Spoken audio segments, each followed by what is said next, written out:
Distinguished guests, ladies and gentlemen, it is indeed my distinct honor and pleasure to welcome you to the launch of the Nigeria Gender Country Program. I'd like to start by welcoming you all to the Lagos Continental Hotel, where initially we had carried out a poll to find out what your energy level is. I'd like to find out if you did fill the poll by show of hands. Oh no, come on, what's going on? So I'd like to repeat that we shall be carrying out polls. Please scan your programs and respond to the question. This we would also do when we have panel discussions. It's our way of interacting with you. If you have any questions, you can put the questions there, and of course, we shall find a way of getting them across to the moderators or the facilitators.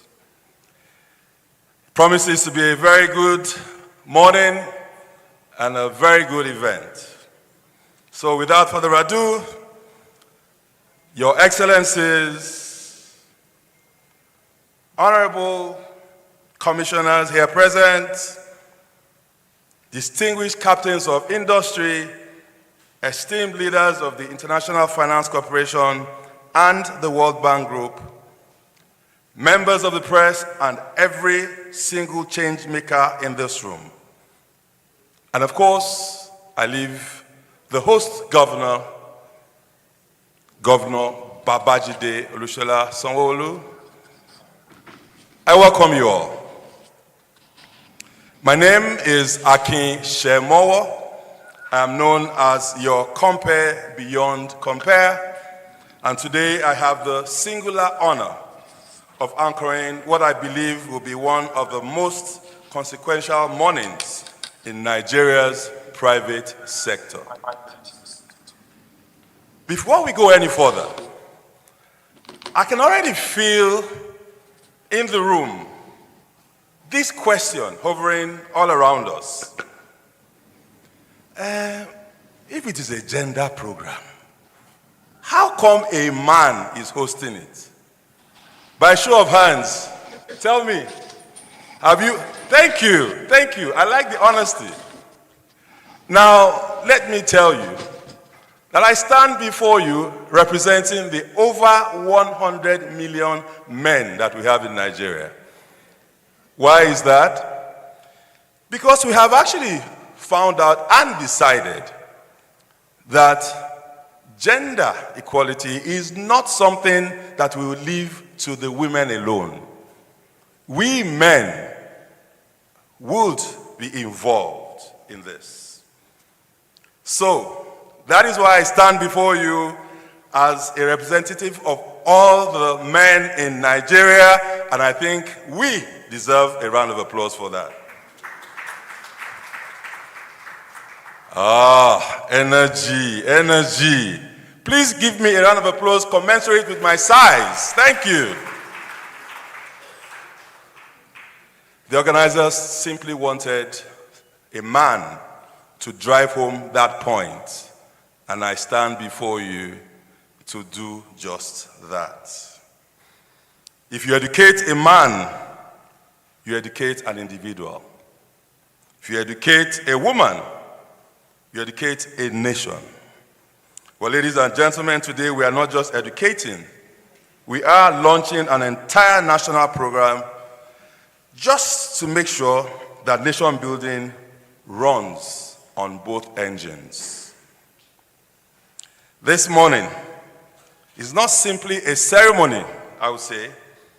It is a formal unveiling of the Nigeria Gender Country Program, a bold, coordinated push by the IFC, the World Bank Group, the Nigeria Exchange Group, and the Lagos Chamber of Commerce, and also the Nigeria federal government, and just to build the strong foundation that is laid by Nigeria 2Equal to close the gender gap in leadership, employment, and enterprise across our private sector.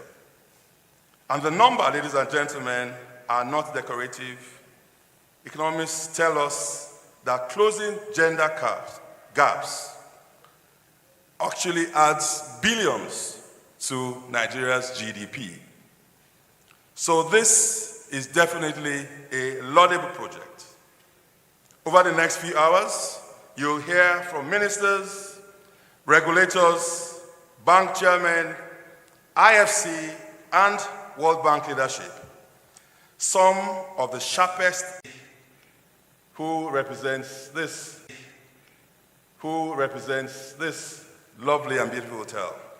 So I'll stand aside as she comes on to give us her briefing. Thank you.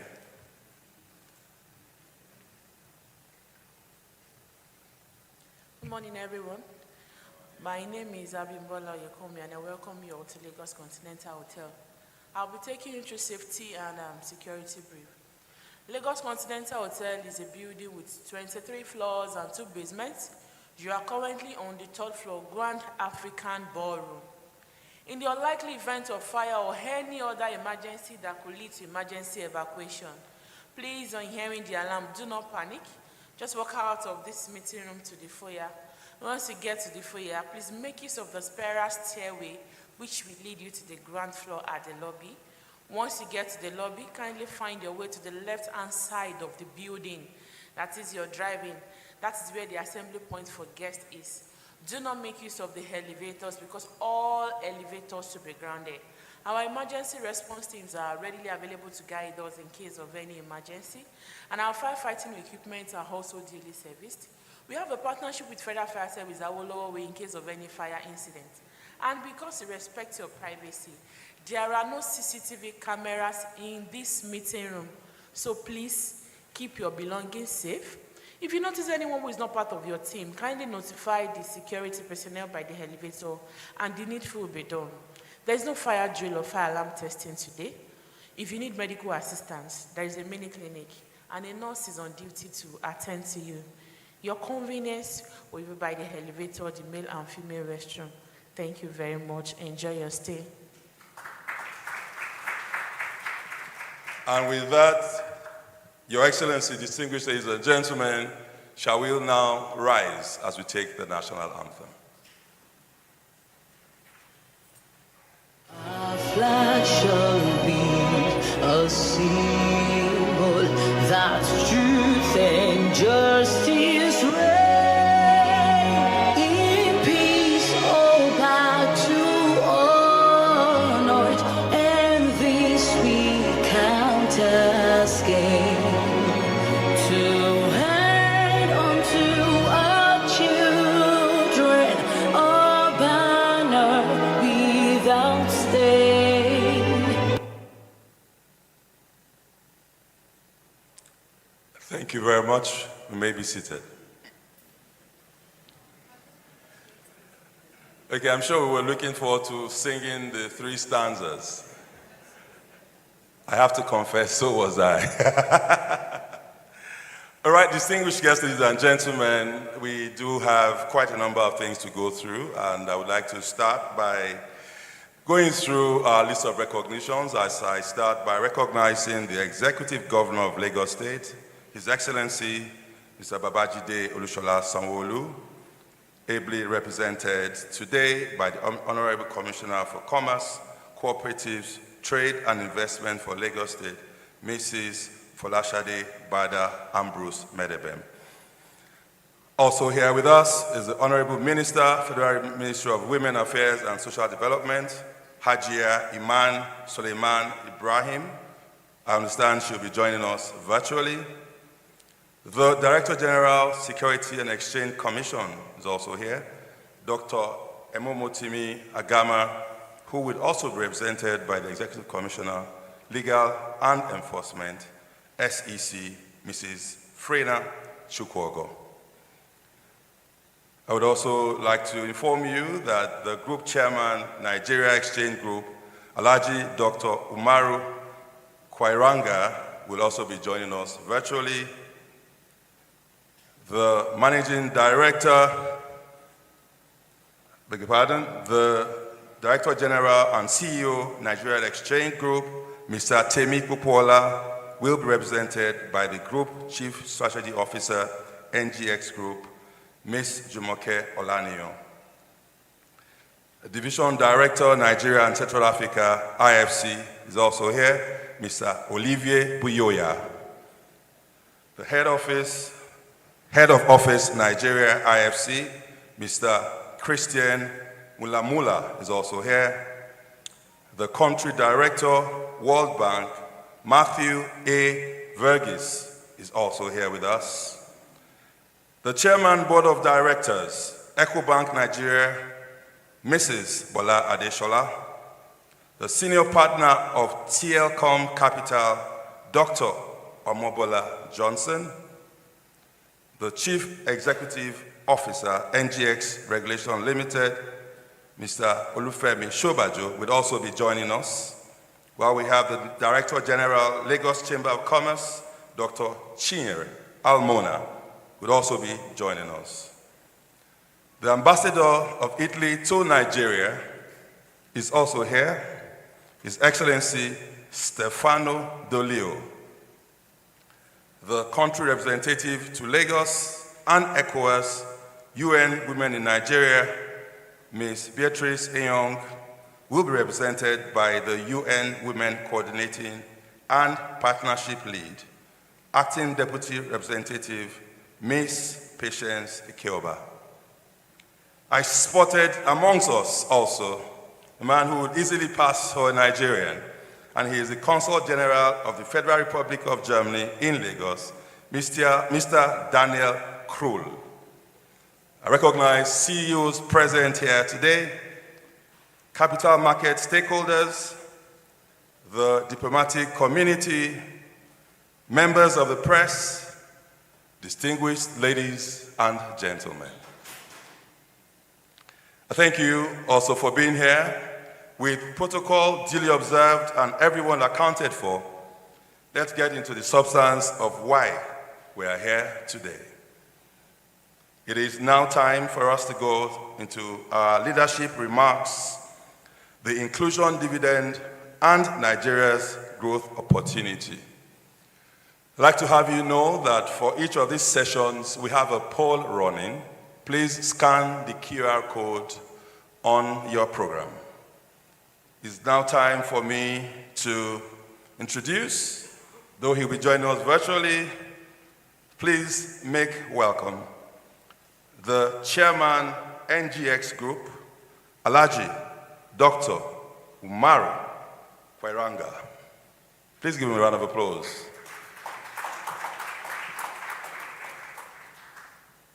Thank you very much, MC. Good morning, Your Excellencies, other senior government officials, esteemed business leaders, development partners, members of the diplomatic community, regulators, colleagues from the capital market ecosystem, distinguished guests, ladies and gentlemen, good morning. Let me begin by apologizing for not being physically present with you in Lagos. This is because I'm in the United Kingdom to attend to some pressing issues related to our capital markets, which we are making progress. It is my pleasure to welcome you to the official launch of the Nigerian Gender Country Program, NGCP, an initiative that reflects our shared commitment to building a stronger, more competitive, and more inclusive Nigerian economy. Let me begin by expressing my sincere appreciation to the International Finance Corporation, the Lagos Chamber of Commerce, and all our partners whose vision, collaboration, and commitment had brought us to this important milestone. This initiative is a testament to what can be achieved when institutions come together around a shared purpose. Just a few weeks ago, many of us participated in the CEO Roundtable that introduced the vision behind this program. That engagement brought together leaders from across corporate Nigeria to examine not only the opportunity before us, but also the responsibility that we collectively share in advancing inclusive economic growth. What emerged from that conversation was both encouraging and instructive. There is an increasing recognition that advancing women's economic participation is no longer simply a social aspiration or a corporate responsibility initiative. It is a business imperative. It is an investment in productivity. It is a catalyst for innovation. And ultimately, it is a driver for sustainable economic growth. Today's event, therefore, represents an important transition. We move from dialogue to delivery, from shared ambition to coordinated action, and from commitment to implementation. Across the world, the most competitive economies have come to recognize that sustainable prosperity depends on how effectively they harness the full potential of their people. Businesses thrive when they draw on diverse perspectives. Markets become stronger when opportunities are more inclusive. Economies become more resilient when every capable individual has the opportunity to contribute meaningfully. Nigeria is not an exception. As our nation pursues sustainable economic transformation and seeks to attract greater investment, stimulate enterprises, and create quality jobs, we cannot afford to leave significant talent sidelines. This is why the conversation about women's economic participation is fundamentally a conversation about Nigeria's economic competitiveness. It is about unlocking productivity, strengthening businesses, expanding innovation, and creating jobs. Importantly, it is about building an economy that is better positioned to compete in an increasingly dynamic global marketplace. Building on the progress made through the Nigeria to Equal, the Nigeria Gender Country Program represents the next phase of this journey. It provides a coordinated platform that brings together development expertise, capital market institutions, private sector networks, and participating companies to translate commitment into practical action and measurable progress for women in the workplace, in leadership, and across access to finance and markets. Anchor on three strategic priorities, the program aims to increase women representation in leadership, improve access to quality employment, and expand access to productive assets, including finance, technology, and markets for women and women-led businesses. These priorities are not separate ambitions. Together, they provide a practical framework for strengthening businesses, expanding economic opportunities, and supporting sustainable growth. Their impact is greatest when progress is made across the areas that share women's economic participation, from leadership and workplace inclusion to access to finance and markets. Ladies and gentlemen, at Nigerian Exchange Group, we firmly believe that capital markets have an important role to play in advancing this agenda. As a market infrastructure institution, our responsibility extends beyond facilitating capital formation.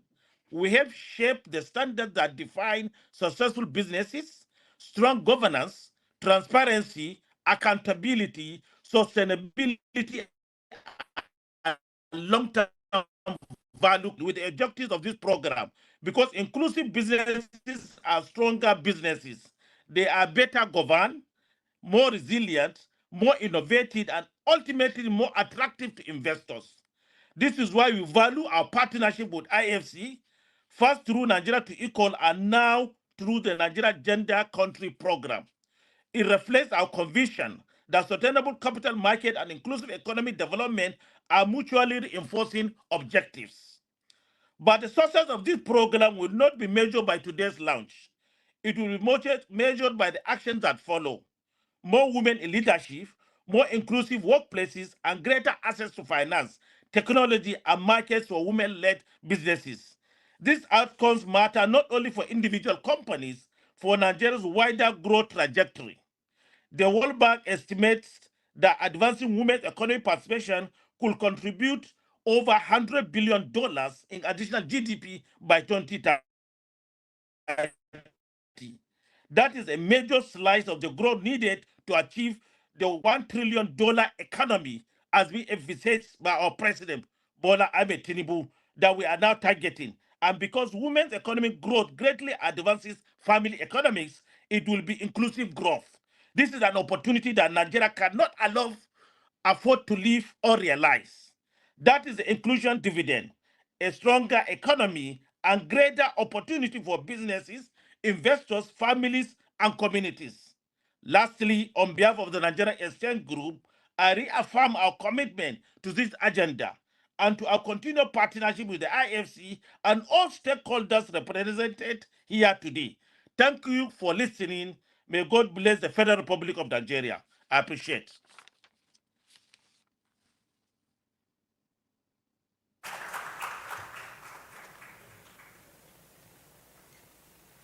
I don't know if it is because he joined us virtually, but I think the applause was a bit lean, don't you think?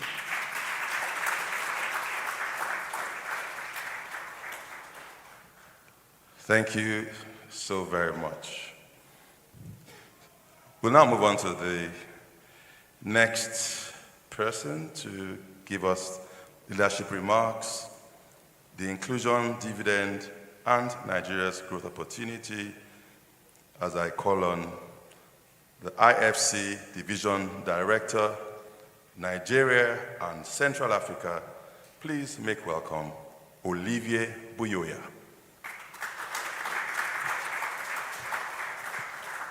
I think Olivier needs a bit more energy in the room. Yes, please keep clapping until he gets here. Thank you, thank you. Olivier, it is now time for you to give us your leadership remarks, and I'm sure you are ready for us.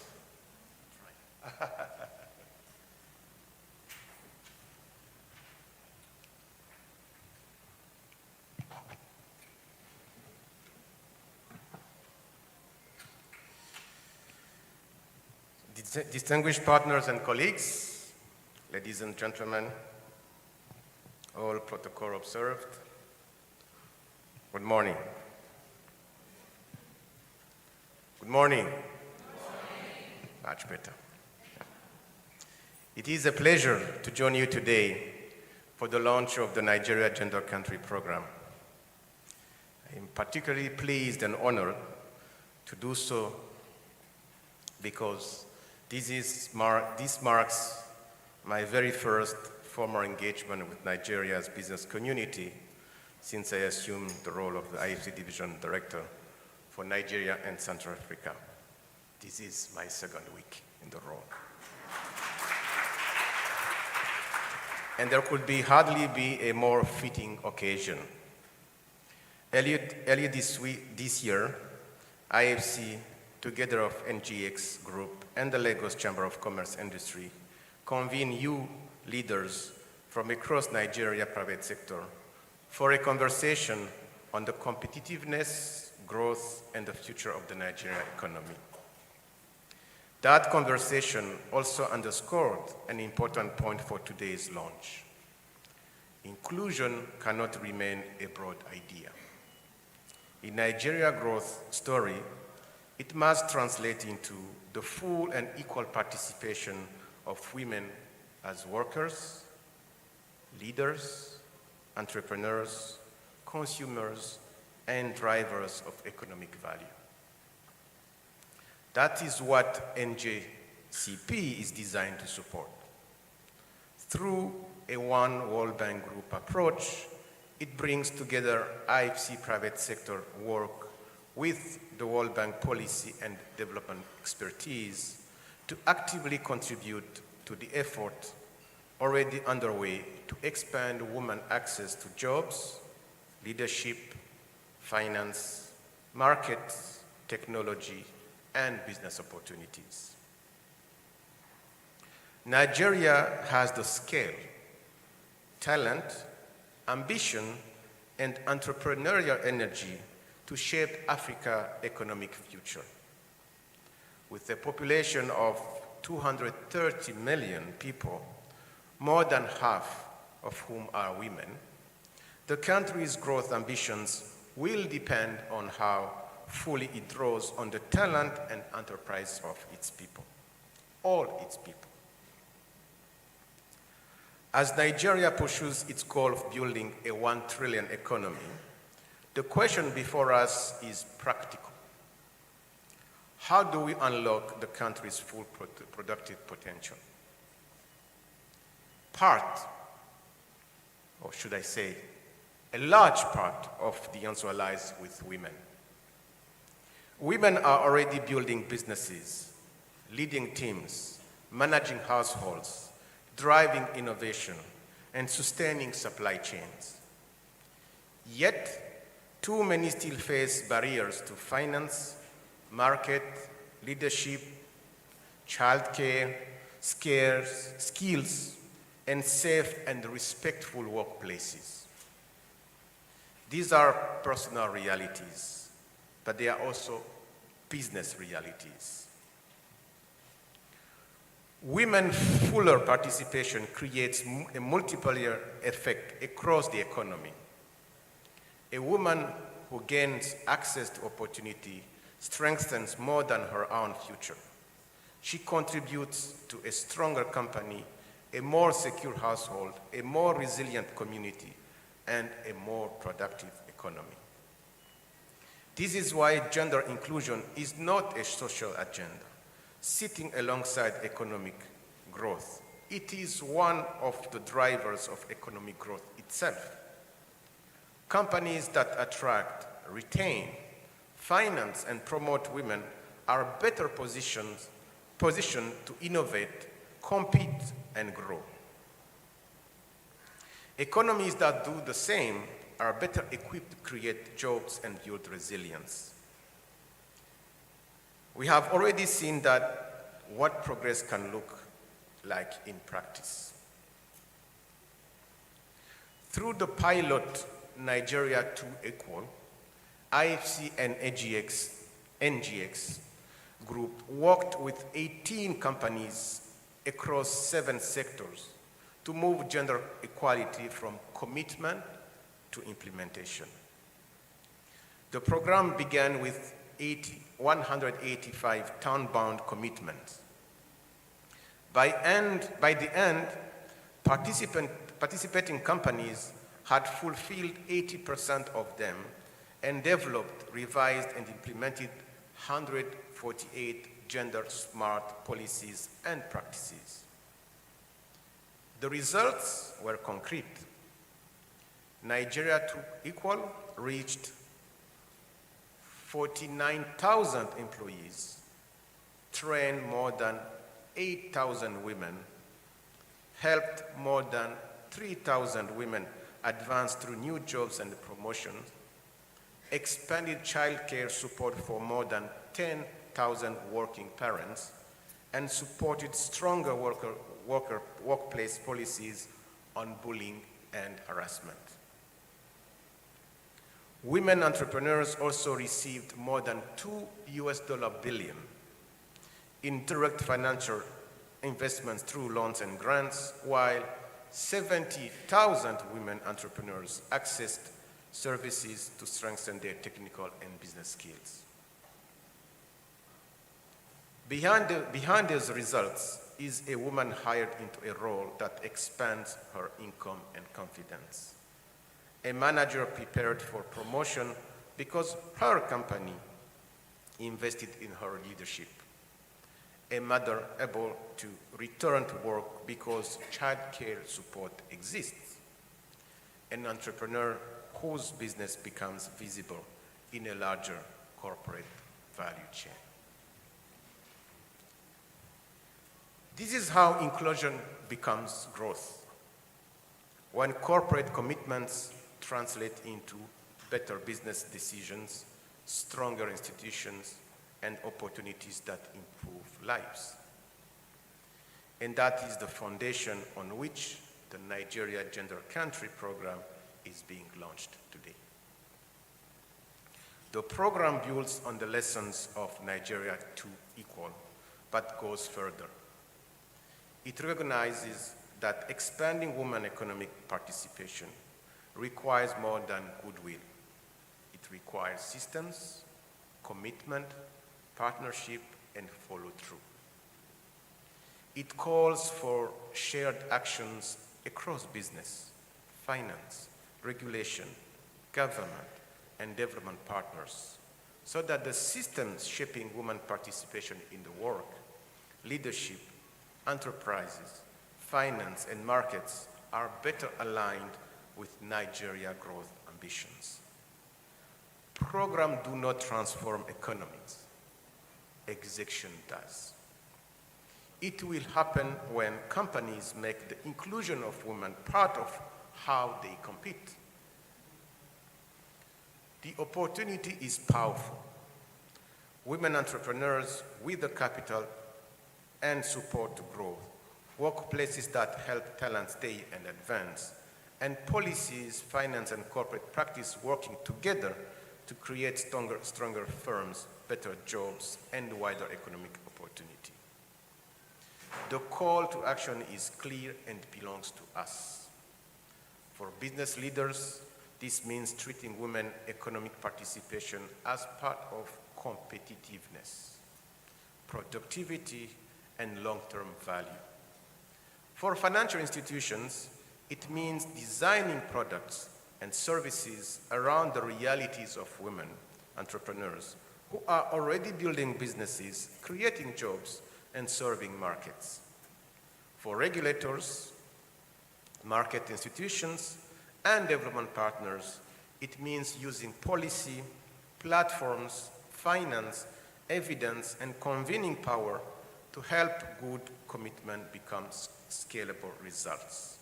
And for all of us, let us move from endorsement to execution. Nigeria's next chapter of growth will require bold investments, stronger partnership, and the full participation of its people. The Nigerian woman is already building, leading, investing, innovating, and creating opportunity. Our role as the World Bank Group is to support the systems that help match that ambition. If we succeed, the inclusion dividend will not be measured only by the number of women empowered. It will be measured by stronger businesses, deeper capital markets, better jobs, and great resilience, and a Nigerian economy that grows faster because it draws on the full potential of all its people. That is the future we have an opportunity and a responsibility to build together. Thank you very much.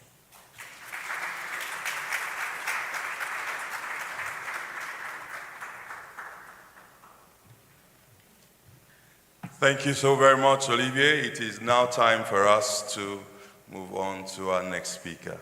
But just do allow me to add that if Nigeria's economy were to be a plane, while we will be struggling to get the window seat, women have been sitting in the cockpit for years, quietly, filling the flight plan, doing the maths, and watching the fuel gauge.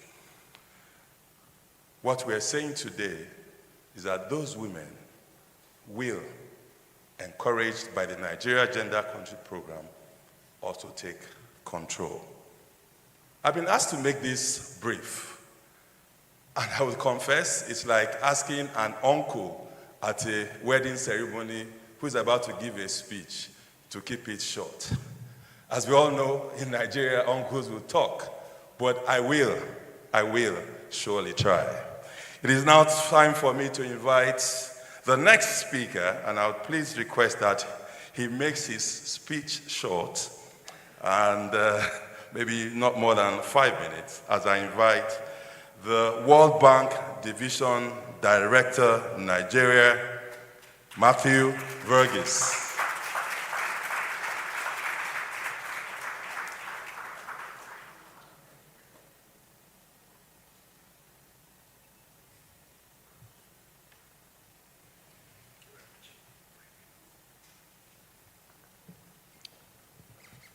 Good morning.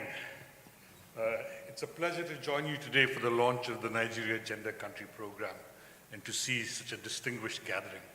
It's also a pleasure for me to welcome Olivier to Nigeria.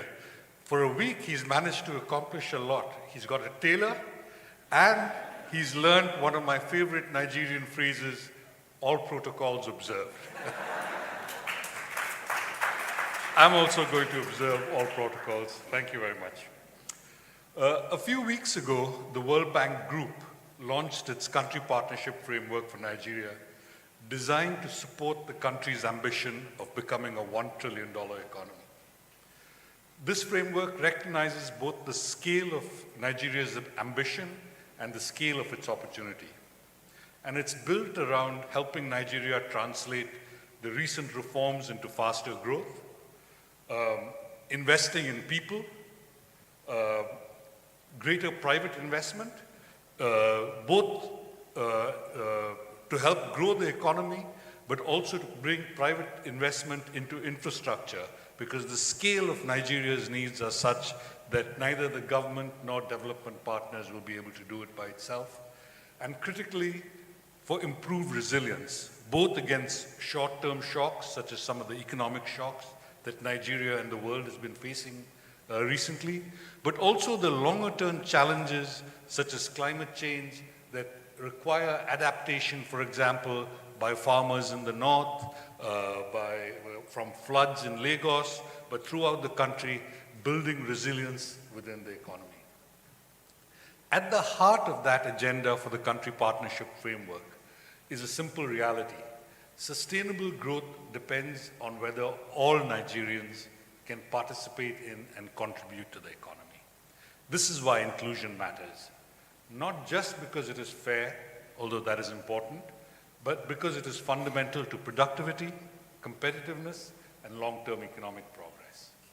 And this is particularly important as Nigeria seeks to create opportunities for a rapidly growing population. The challenge before us is not simply to create jobs, but to create more and better jobs that enable people to be productive, raise living standards, and contribute meaningfully to the economy. This focus sits at the center of the World Bank's group's engagement in Nigeria. This is why the Nigeria Gender Country Program is so important. The NGCP is a practical example of how public ambition, private sector leadership, and development partnership can come together in pursuit of a common objective. It recognizes that meaningful progress requires both an enabling environment and an intentional action by businesses, financial institutions, and market actors. Let me conclude with this.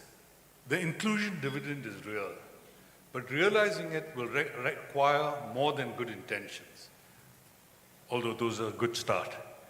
It will require businesses that invest in talent, leaders who champion opportunity, policymakers who strengthen enabling environments, financial institutions that expand access to capital, and development partners that help scale what works. The good news is that all of those actors are represented in the room today. If we succeed, the gains will extend far beyond individual companies or institutions. They will be reflected in stronger businesses, more productive workers, more resilient households, and a more prosperous Nigeria. The World Bank Group is proud to be part of that journey, and we look forward to working alongside all of you to help unlock Nigeria's next growth frontier. Thank you very much.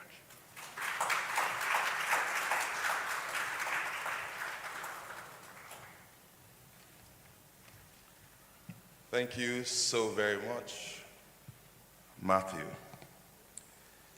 I would also like to remind us, if it's still running, that we have the polls. Please scan the QR code and respond and send messages so we can take that on. I'd like to move on very swiftly and go on to the women's economic participation. Today, we'll be calling on the Director General, Securities and Exchange Commission, Dr.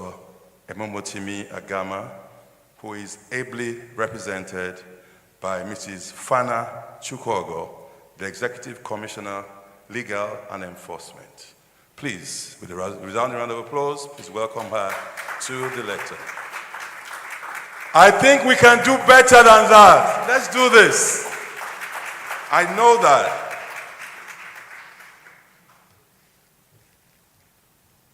Thank you very much.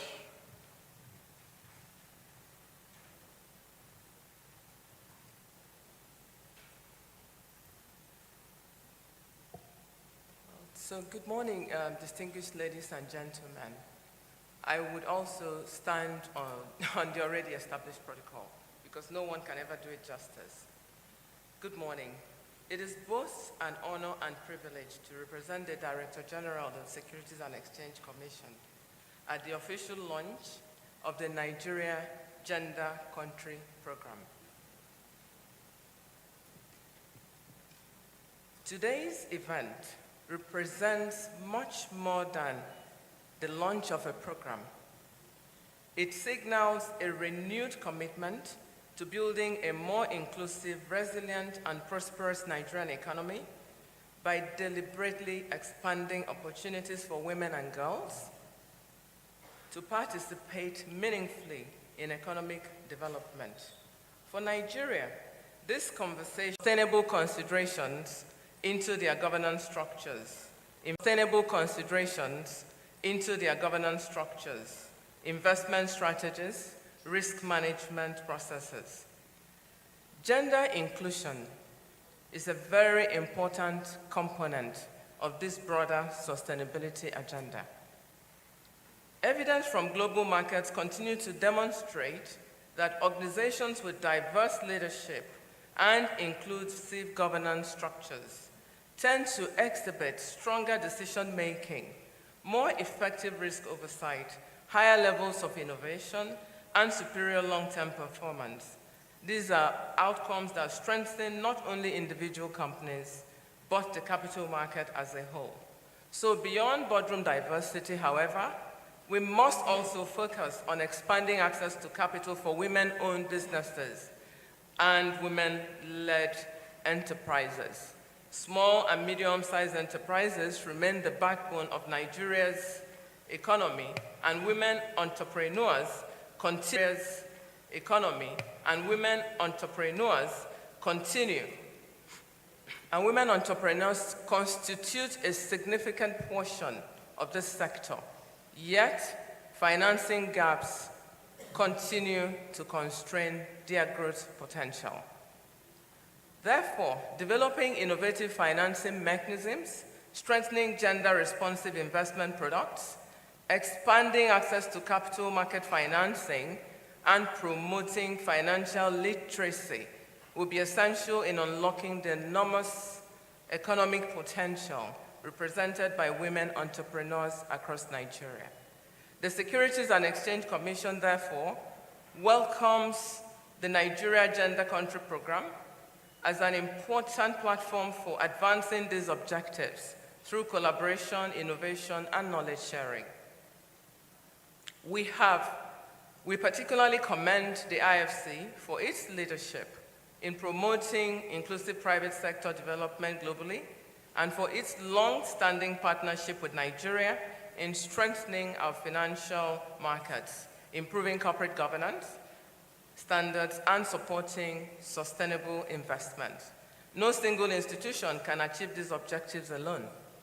Government, regulators, development finance institutions, private sector operators, investors, market infrastructure institutions, and civil society must continue working together to remove structural barriers that limit economic participation and financial inclusion. The Commission remains fully committed to playing its part by fostering an enabling regulatory environment that supports innovation while maintaining market integrity, protecting investors, and promoting confidence in the Nigerian capital market. As Nigeria continues to position itself as one of Africa's leading destinations, initiatives such as the Nigeria Gender Country Program will contribute significantly to strengthening our investment ecosystem and advancing the country's sustainable development aspirations. I therefore congratulate the International Finance Corporation and all the partners on today's launch. We look forward to a continued collaboration and in designing practical solutions that expand economic opportunities for women, that deepen Nigeria's capital market, and continue to contribute to inclusive national development. Together we can build a market that not only finances growth, but also promotes opportunity, inclusion, and shared prosperity for all Nigerians. Thank you all, and God bless.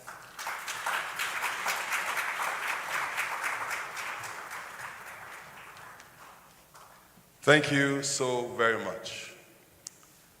We'd now like to move on to the live poll. If you check your program, there are two QR codes. One is for registration and the other is for the live poll. I think that there is a live poll running now, and we'd like you to please take the poll. We did have a poll for the energy level. If we could also display that, we will be able to see what we feel about the energy level of ourselves today. But having said that, and going by the program that we have today, there's something I want you to leave here with. And it's simply invest in women. Invest in growth. Can I hear you say that? No, say it like you mean it. Invest in women. Thank you. So at this time, I would simply like to invite the moderator, but do we have a poll result for me, technical, before we go on? Aha. Well, we will continue to display that. I will like to invite the moderator. But I would like to leave the panel with this question of my own, if you don't mind. If economic empowerment for women is so advantageous and we're going to benefit from it as a country, why then have we been treating this as a favor instead of a strategy? Think about that. I'd like to invite the moderator of this session, is a leadership exchange, the role of private sector leadership in expanding women's economic participation. With a resounding round of applause, please welcome Dr. Glory Edozian, founder, Ascent Board Collective. You can do better than that, please. Invest in women, invest in growth. Good morning, everybody. What was the energy level? I think it's still a bit low. So let me try that again. Good morning, everybody. Good morning. Fantastic. Okay, so we've been running the poll. Has everybody had a chance to vote in the poll? If you voted, please put up your hand. Okay. I think the poll results are quite interesting. We see not much of a big difference between the 5 things. So I voted limited access to markets and networks. But we see that I think the highest so far is care responsibilities and lack of support systems, which is really interesting. Because especially for women that I work with who are corporate professionals, care responsibilities is a key issue in terms of advancements in leadership positions. So we'll see how that poll continues to grow while we have the leadership exchange. Oh, sorry, I should have said standing on all existing protocols. Standing on all existing protocols. Welcome again to the launch of the Nigeria Gender Country Program. Throughout the program since we started, and I'm sure even after this session, we are going to be hearing a compelling case for why advancing women's economic participation matters, not only for women, but for businesses, markets, and Nigeria's growth ambition. Our next session invites us to look at this opportunity through the eyes of two amazing female leaders. Their careers span many of the levers that shape economic transformation, including leadership, governance, capital, innovation, entrepreneurship, and investment. Now, I want you to trust me on this. This will not be your conventional fireside chat.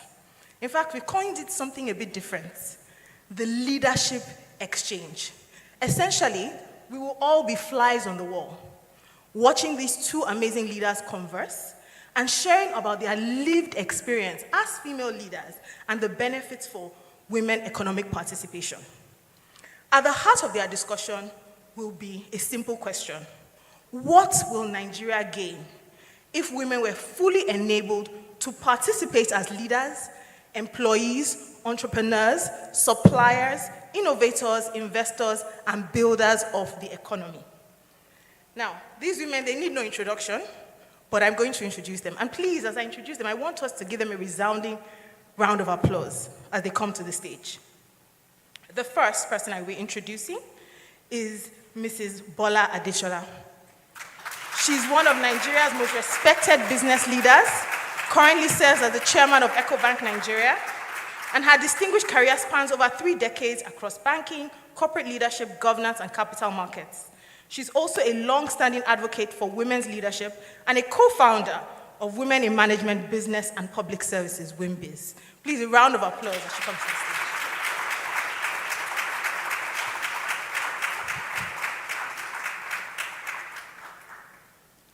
Okay, the second person I will be inviting is none other than Dr. Omobola Johnson. She is the senior partner. She is the senior partner at TLCom Capital and serves on boards of several leading organizations, including MTN Nigeria. Her career spans technology, venture capital, consulting, public policy, entrepreneurship, and innovation. She has previously served as Nigeria's first Minister of Communication Technology and has played a pivotal role in shaping Nigeria's technology ecosystem. Please, round of applause.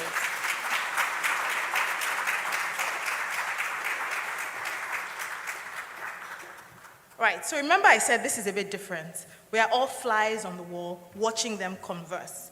I want us to see this as the intellectual centerpiece, the jewel in the crown almost of this launch, right, as we observe them share their lived experience. But I will start them off with a simple question. And that question, I will start with Mrs. Adesola.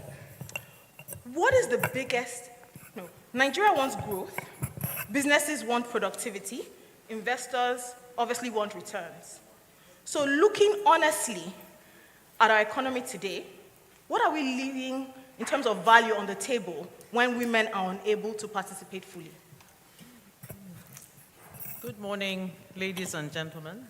It's an honor to be here, and congratulations to IFC and its partners on launching the program.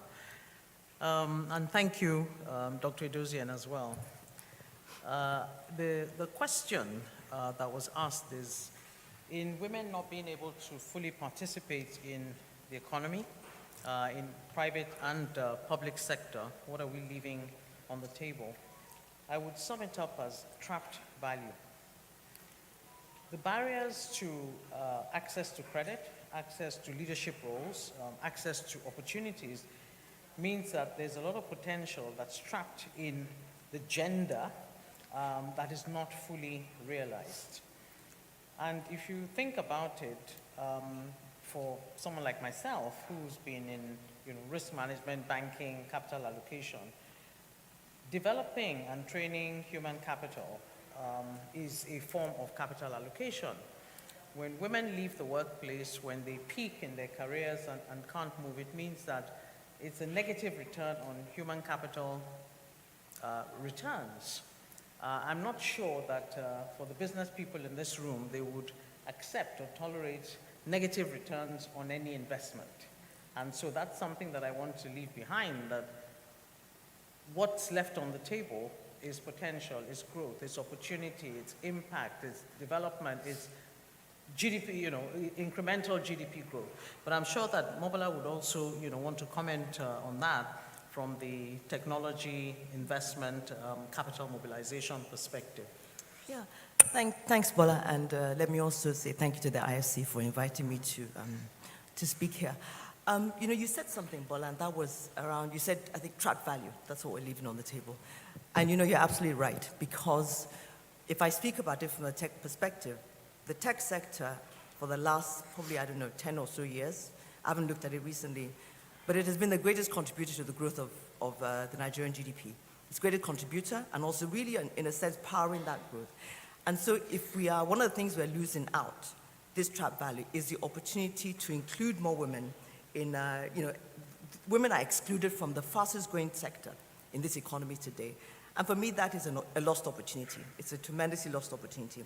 And that's because, if I use the analogy of a rocket ship where, a country as big as Nigeria, it's a massive rocket ship, you're trying to get it off the ground, you need to be firing on all cylinders. Mm-hmm. And today we're firing on, maybe if there are 8 cylinders, we're firing on 4. And so that whole, the whole concept of inclusion and getting more women into this economy, I think is tremendously important. So it's trap value, but it's also a lost opportunity, to be honest. Absolutely. I must give credit where credit is due, though. I think in the banking and financial services sector, we have seen over the last decade or more an increasing number of women rising to leadership positions and even sitting on boards. But I should also say that this didn't just happen. Mm-hmm. It was a deliberate policy by the key regulator for banks, that's the central bank. At that time, I was chair of the Bankers Committee, subcommittee on gender, sustainability, and economic growth. And it was something that we pushed then. But even then, it was not legislated. It was through moral suasion. But the clincher was that banks had to declare the gender breakdown of their staff at all levels, what jobs they were doing, where in the country they were. So the disclosure requirements, I guess, is what forced us over time to begin to think about, giving women same opportunities as men in the workplace. So even though there's still a lot to be done, I would say that in this sector, and I think the NGX as well, correct me if I'm wrong, Mr. Shobanjo, but the NGX as well for listed companies, and this is part of what WIMBIZ also had advocated many years ago, that even though we're not talking about quotas, there must be some way of forcing institutions to think about gender inclusivity beyond CSR and embedding it in business and making boards accountable for it. Yeah. But if I could just come in there, you said the banking sector has been quite successful in doing this. And it didn't just happen, like you said. And I remember a very iconic photograph, I think it was at a WIMBIZ conference, where it was Billy Awoshika, Mrs. Osarity, who was chairman of First Bank of Nigeria, Mrs. Osarity Demoran, who was chairman of Guarantee Trust Bank, and there was a third lady, I'm trying to think who it was now, another chairman of a bank, and they were seated together. It wasn't planned. And it just showed that, the banking and finance sector has done very deliberately something to move the needle around this participation of women in this sector, not just at that level, but also, further down that. But it was very deliberate, and you were part of that. But the tech sector hasn't been as successful, if I can say that, where there's still very few women, whether as entrepreneurs, founders, or even in the allocating the capital. And one thing we found, which I just wanted to mention here, was that one of the reasons, and this is not just tech sector, I think it's for female entrepreneurs generally, and it's maybe something that we need to think about. There is something that is called an unconscious bias, and that is just, you do it without even thinking about it. And female founders told us that there is an unconscious bias when they go and pitch their companies to allocate the capital. And that unconscious bias comes around by, it manifests itself in the kind of questions that they're asked. They're asked questions about that are closed. They're constraining them, do you think you can do this? Isn't the environment too tough? But when a man comes to pitch, the questions they're asked are more open. And so that unconscious bias is one of the things that is actually holding us back in really, firing on all cylinders and getting more women to participate in the tech sector in particular. But I think you can extrapolate that to other sectors. Yeah, and I think that's a good point for us to segue into what the uncomfortable truths, or as our dear friend Van Jones on CNN used to say, the messy truth about the gender conversation. What is it that we all know is present, but we tend not to sort of talk about enough, or cliche, those situations. What are your thoughts around this? Well, I think, the first thing is, I've mentioned it, which is the unconscious bias. I think the other thing is that, when you talk about this, it's something that, when you talk about women empowerment, inclusion, and it kind of, the way I was thinking about it kind of touches on what Akin said earlier. There's an unconscious bias, or there's a bias around when we do this, we are helping women. When we do this, we're trying to support women. And I think I like the way that the IFC World Bank has framed today's conversation. It's about unlocking. So it's not, you're not doing anybody a favor by saying you're including women, but you are looking at Nigeria as a country. How do we unlock this country's potential? And I think that, for me, the uncomfortable truth is that please don't look at this as helping women.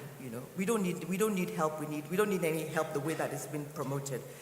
What you need to think about is that this is a business issue. Again, I refer to WIMBIZ, where we started WIMBIZ saying, this is not a gender issue. Forget about gender. This is a business issue. And if you don't think about unlocking the potential of women to contribute to this economy, if you don't think about how we remove all these unconscious biases, then you're missing a massive business opportunity. And that's I think it's an uncomfortable truth that we need to come to terms with. And it's happening, but it's happening too slowly. I totally agree with you. I think if you look at women on boards as well, oftentimes there's tokenism as opposed to real influence. When you have one voice, there are limitations, especially when it's, the person realizes that maybe they just have a seat. But when you have a mass of women, then you have real influence in terms of decision making. But I think another uncomfortable truth is around access to finance, because, I'm surprised it was number 2. Even though a lot of people place emphasis on access to finance, there are many other areas of priority. So, caregiving, maybe that's something that we need to also begin to think about. I used to resist creches because I look at real estate and say, look, what money can we make from this here? And how else can we help women and support them with, childcare, rather than giving space to creches? But the point I want to make about access to finance is that, again and again and again, and even in just the last week, I've spoken to 2 young ladies who are trying to get loans from banks, and everything just dovetails into collateral. But if you think about it, women are actually collateral rich in several things. In trust, in track record. There are women here who probably run businesses 15, 20 years, but when they go to financial institutions, the uncomfortable truth is that they then ask for collateral in the form of land, in the form of sort of tangible assets, which many of them don't have. So I think one of the things we need to think about is how do we help them become collateral rich in governance, because that oftentimes is the missing link between their experience and what they've achieved and their ability to scale and their ability to raise finance. It's de-risking. How do we de-risk the female entrepreneurship pool there? Do you have any thoughts again around any messy truths? One more messy truth is the fact that this is going to be a journey. And when I say journey, it's going to be a long journey that is sustained. Because, we should have programs like this for sure, and there are quite a few of them that we see and we hear about. But, this is not about episodic or ad hoc interventions. Yeah. This is about a long, sustained, expensive, it's going to cost money, commitment to just ensuring that we unlock all the potential in this country by bringing women into the economy. So I think it's something that we maybe don't think about. We've been on this journey for a long time. Even as you look at, and I see Ivana here, when you look at the, women on boards across the NGX, the premium board, it's just moving, it's just tiny, tiny movements every year, but it's moving.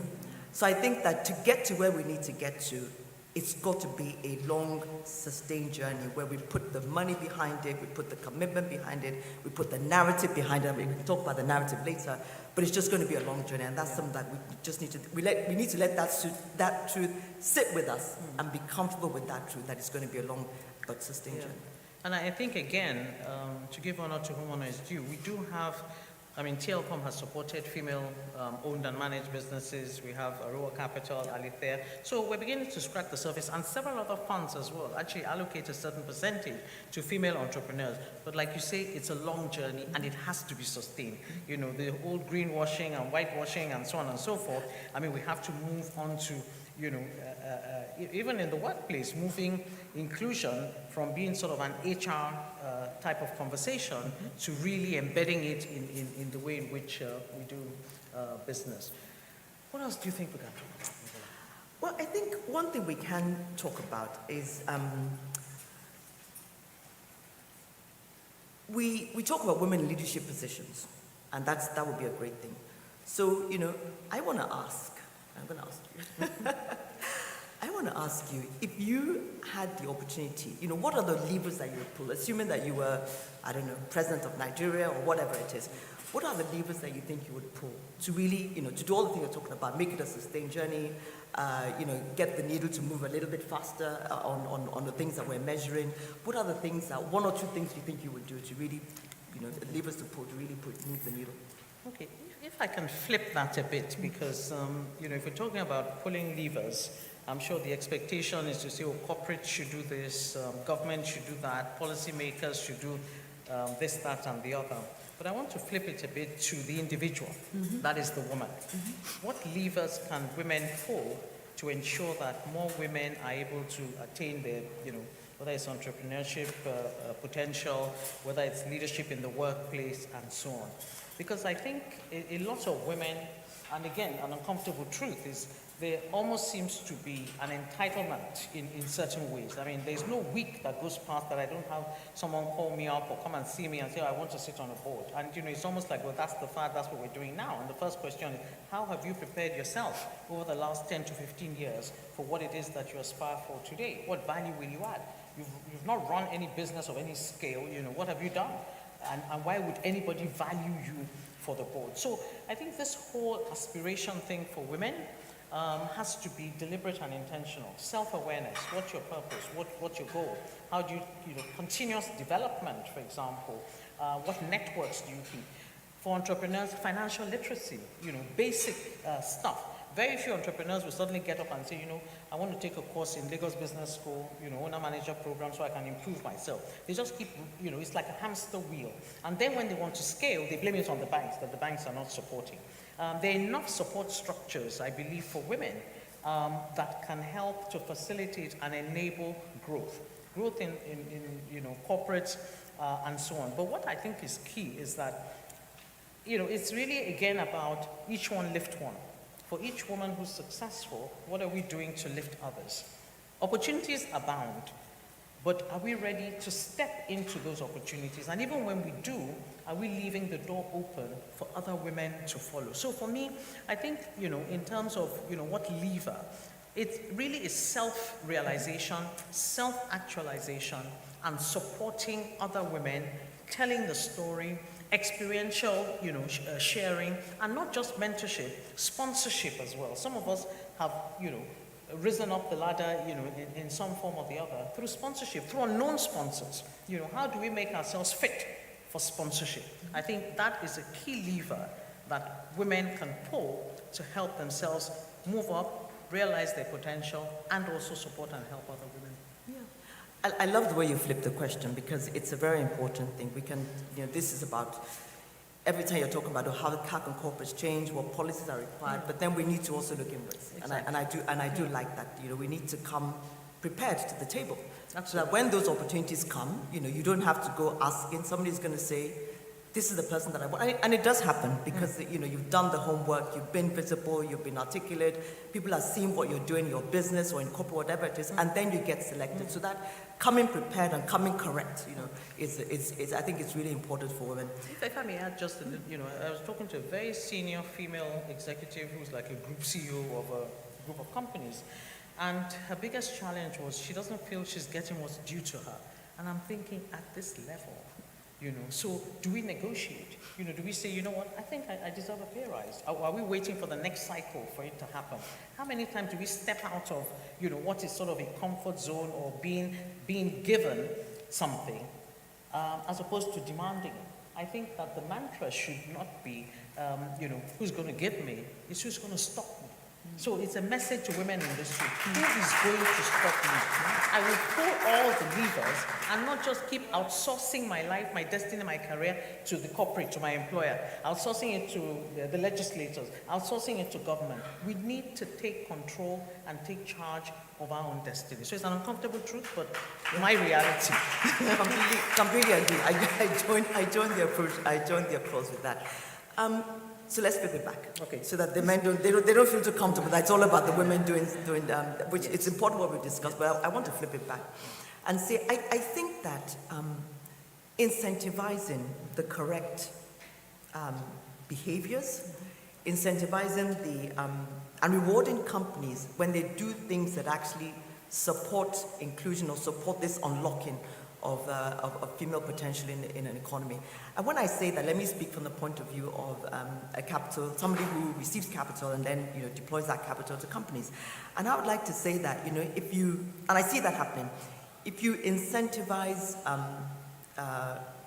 capital allocators to, number one, I talked about unconscious bias. People support, they give to, they like people that look like them, sound like them, behave like them. If we have more females that are capital allocators, VC fund managers, PE fund managers, when we see somebody that looks like us, we don't ask those closed-ended questions. We ask those open-ended questions, and then the ability of a woman to speak about her business and get capital is multiplied. So when you incentivize that, you incentivize the allocation of capital to female-owned funds, you incentivize the allocation of capital to female-owned businesses. So when you do that, there's something that happens to your company. And I think it may seem small, but I think it's a really strong message around this is important, and when you do it, you get an incentive or you get a reward or some recognition for doing it. And I think, again, doing this in a sustained manner just means that we have many more women that are in in this capital allocation business. We have many more women that are actively, intentionally, and deliberately looking for women, because we're hard to find.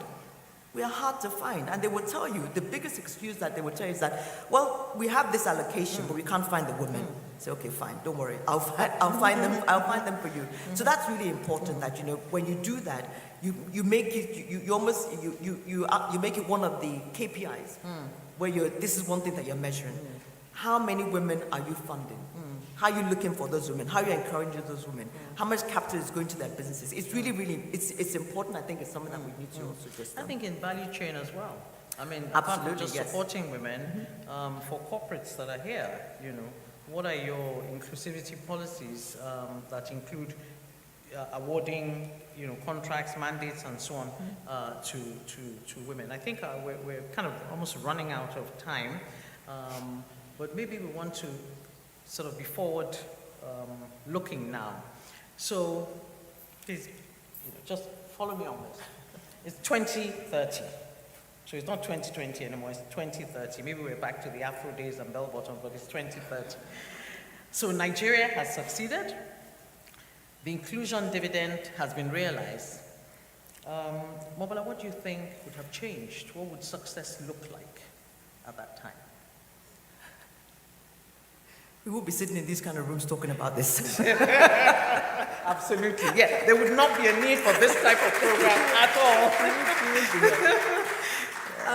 But on a serious note, what do I think would have changed? I think what would have changed would be the narrative. I think that would have changed, where there's no longer a need to talk about inclusion or empowerment or any of those words that just look at women as the other. What would have changed is that when we come into these kind of rooms or we have these kind of discussions, there is no difference between a man and a woman speaking, because you're speaking based on your competence and your experience and all of that. And let me go back to this point around narrative, because I think it's a really important point. In 2030, which is not that far away, I can maybe say 2040, but really, if you look into the future, what I would love to see as a woman who's been, in a corporate career, in government, is that the notion of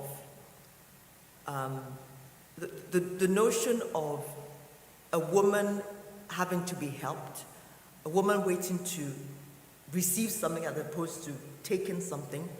All those things are gone. All those barriers that we see, the conscious ones, the unconscious ones, this whole notion of, we need support, all of those things would have gone. And they would have gone because somebody or some people or some institutions have made a commitment, long-term sustained commitment, to just removing all of these barriers wherever they come. We've seen them, and I think what we saw on the poll is really quite instructive. Removing all of those barriers and just saying that, it's no longer a gender issue, it's no longer an unlocking issue where we've taken off, basically, and all we're looking at is, how do we get to that next level of success and next level of prosperity as a country. Yeah, I would also, by then, want to see a complete disaggregation of data on a gender basis, because right now, yes, organizations like IFC, McKinsey, KPMG, and so on have done studies with some data, but can we really pinpoint to say, in terms of GDP growth, this is what has been contributed through female-owned and managed businesses, and what can we do? And I'm going back to the poll, because the number one, and this is the voice of the audience, number one barrier to women's progress in contributing to the economy is care. I mean, that tells a lot. It means that there's sort of an invisible care quotient in businesses that nobody kind of is paying enough attention to. So it's something that I think, we need to, be aware of here, that women are concerned about care. I thought we had gone way past that. But for it to be brought up in a room of, executive and senior women is something that we need to pay attention to. So I think as Dr. Edozie is walking up, our time is almost up. Yes. So we'll hand over to you. Fantastic. Round of applause, please.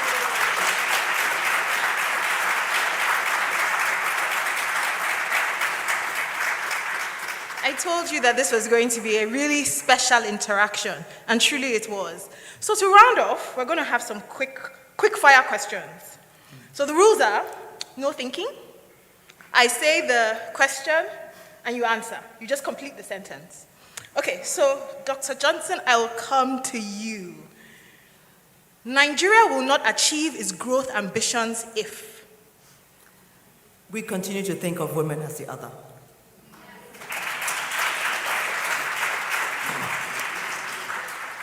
Mrs. Adeshola, do you want to add to that? Nigeria will not achieve its growth ambitions if we continue to try and clap with one hand.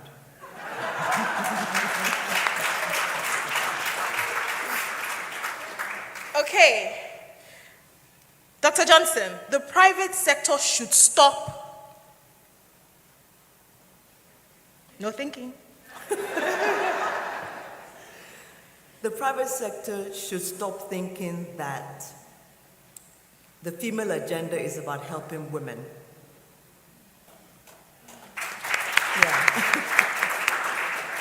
Mrs. Adeshola, I'll give you the opposite of that. The private sector should start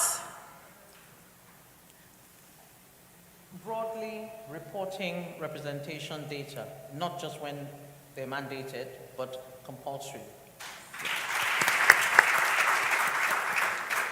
And then this is the final question for the quick fire round, and I will start with Mrs. Adeshola. One action I hope every CEO leaves with today is to set measurable inclusion goals for the next quarter. Dr. Johnson? I was actually going to say exactly the same thing. But on a serious note, the action is that think about those KPIs around inclusion, around unlocking and inclusion, and make it a point that you're measuring those key performance indicators, and it becomes part of your overall scorecard as a corporate organization. Please, round of applause. Thank you so much to our leaders. Thank you for listening. Today's conversation has reminded us that unlocking women's economic participation is not just about inclusion. As Dr. Johnson put it, it's not about helping women. It's about talent, it's about competitiveness, it's about innovation, it's about growth. And it's ultimately about the choices we make as leaders, institutions, investors, and businesses. We have explored what is possible here on the stage.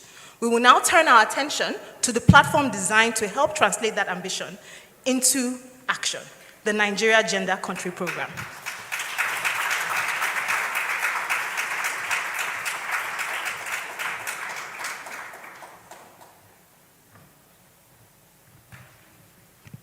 Can I get another round of applause for all of them? Well, here is the secret. I asked for that because I want them to come back upstage and take a picture with the with the moderator. So if you don't mind, please, I'll respectfully ask that you come back, Dr. Mola Johnson and Mrs. Bola Adeshola. Please keep the applause coming. Okay, so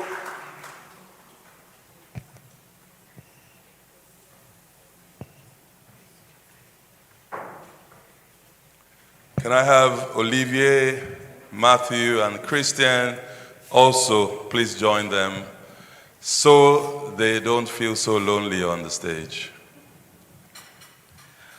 But while we are just getting the photo ops, invest in women. I don't get it. Say it like you mean it. If you don't mean it, if you think it's not true, then don't say it. Let's try again. Invest in women. Thank you. Thank you. Now, inclusive leadership is not about, well, distinguished guests, ladies and gentlemen, I've just been informed that the Governor is here with us, Lagos State, His Excellency Mr. Babajide Olusola Sanwo-Olu, and would like for him to come up stage, ably represented by the Honorable Commissioner, Ministry of Commerce, Cooperatives, Trade and Investment, Lagos State. Please welcome Folashade Bada Ambrose Medeben to join them for the picture opportunities. Please give her a round of applause. Thank you. Thank you so very much. So I'd just like to quickly mention that inclusive leadership is not about giving women a seat at the table. It's about building tables where talent cannot be ignored. I would have you know that the women who came up to speak, they didn't just beg for their positions, they actually earned their positions. In fact, if you ask me, I would say that those two women did not wait for a seat at the table. They built new tables and then made sure that the chairs were unisex. Please give them another round of applause. Thank you so very much. Wow, I can feel the energy in the room already. We all know why we're here. From leadership exchanges to the launch itself, let us now understand exactly what the Nigeria Gender Country Program is and how it works. We've been talking about it, we've had our fireside chat, but maybe we need to understand it more, which is why we'll now go on to take the overview. And to start on this will be the strategic framing, as it were, and then we'll go on to the program objectives and mechanics. Il y a quelqu'un ici qui parle français? Tu parles très bien français ou un petit peu? Ah, d'accord. We're in the same boat. Don't worry, it's okay. Maintenant, je veux inviter Mariam Nyang, Regional Gender Lead, IFC Africa. Applaudissez, s'il vous plaît. Applaudissez, s'il vous plaît. Thank you very much. Bienvenue. Merci. Merci beaucoup. Good morning, everyone, and thank you to all our speakers today for setting such a compelling context for the discussion that we just had. So I feel really your remarks remind us that gender inclusion is not a side agenda. It is central to competitiveness, to productivity, to private investment, and to Nigeria growth story.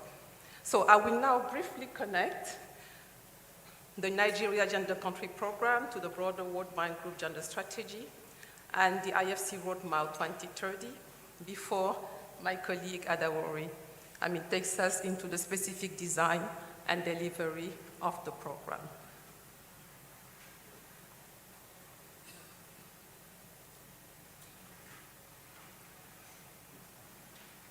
So at its core, the strategy is really about one thing: unlocking economic opportunity for women at scale, and we do that through jobs, access to capital, and leadership.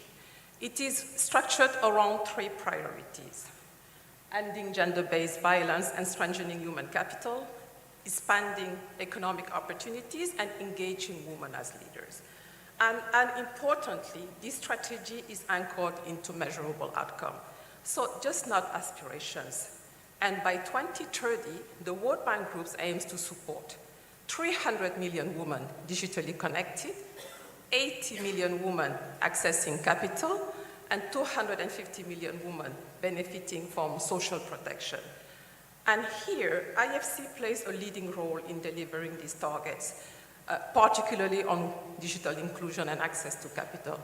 And for Africa, these commitments are embedded in how we measure success and how we drive accountability across our portfolio. So for Nigeria, this matters deeply. The country has extraordinary talent, ambition, but also entrepreneurial energy. And by achieving really its growth potential, that requires that really it depends on how effectively it draws on the talent and enterprise for women. As workers, we're looking at women as workers. We're looking at women as leaders, as entrepreneurs, as consumers, and really creators of value. So the Nigeria Gender Country Program is our mechanism to translating this global ambition into market-level action. It connects the World Bank Group gender strategy with Nigeria's private sector's priorities. And what are they? They are more and better jobs, stronger firms, deeper markets, greater access to finance, and inclusive economic growth. So this is the why. Gender inclusion is not separate from Nigeria's economic transformation, and we've heard that from the great conversation that we have from our two senior leaders. It was really inspiring. It is one of the clearest pathways to achieving it. Now, we've seen the why, and if the strategy tells us what we want to achieve, the IFC Roadmap 2030 tells us how we will get there. And that's the next slide. So what makes IFC unique is that we work through markets and through the private sector. Because companies and financial institutions shape economic opportunities every day through the decision that we make. That's very obvious. So these slides highlight three powerful roles of the private sector. The first, we see the private sector as investors. Companies and financial institutions can allocate capital more inclusively so that women-owned and women-led businesses have better access to finance, to technology, to assets, and to growth opportunity. The second one is we see the private sector as buyers and providers of goods and services. So they influence who participate in value chains and who can really access the markets. And the third, as employers. So employers who can create more and better jobs, build stronger leadership pipelines, support safe and respectful workplaces, and make it easier for women to enter, to stay, but also to promote really and advance in the workforce. So at the regional level, everything that we do at IFC is anchored in the World Bank Group Gender Agenda, the World Bank Group Jobs Agenda, because ultimately, impact comes really from three things: creating more jobs, improving the quality of those jobs, and enabling women to access them at scale. So to achieve this, our work in Africa is focused on three practical priorities. The first one being entrepreneurship, scaling women-owned and led MSMEs, and really building a pipeline of investment-ready businesses. The second one, quality jobs for all, that's helping companies attract, retain, and promote women in safe and respectful workplaces. The third one and last, private capital mobilization. So that's really unlocking financing at scale through financial institutions and investors. So these are the three levers through which we drive impact. And this is the how behind the strategy. So the Nigeria Agenda Country Program brings these ambitions together in one platform. It creates a vehicle of working with Nigerian businesses and partners on the issues that matters most. And they are access to capital, digital inclusion, inclusive supply chains.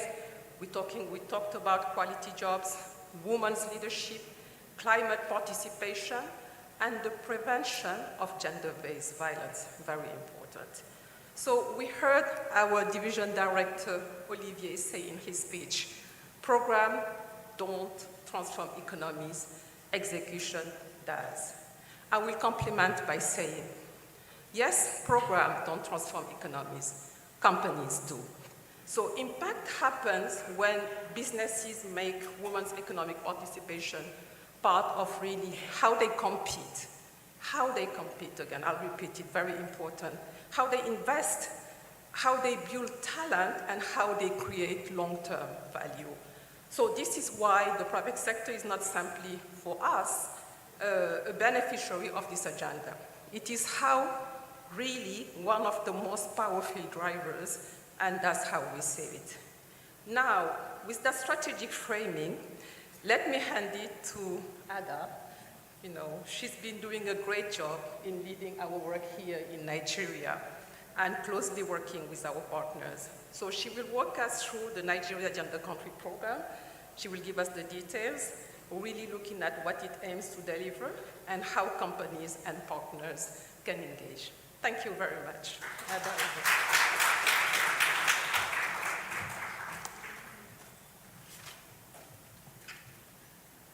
Thank you so very much, Mariam. One of those who, all right, I'd like to then go on very swiftly and invite to speak to the program objectives and mechanics is the program lead, West and Central Africa, IFC. Please welcome Adaorie Udechukwu.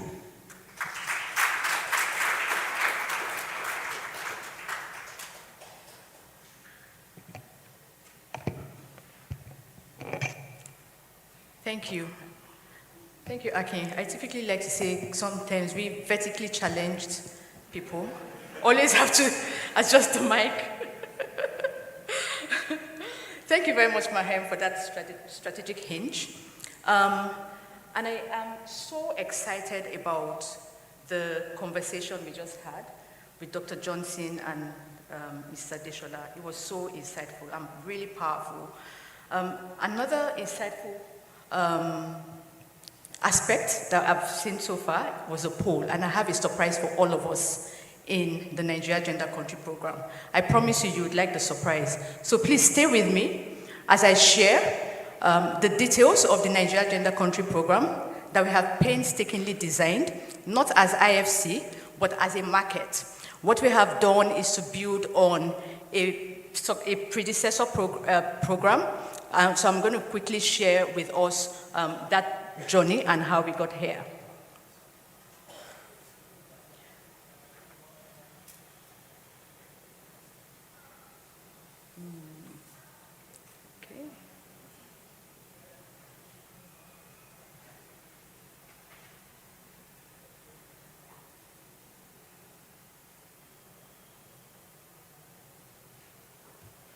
The slides are not moving with me.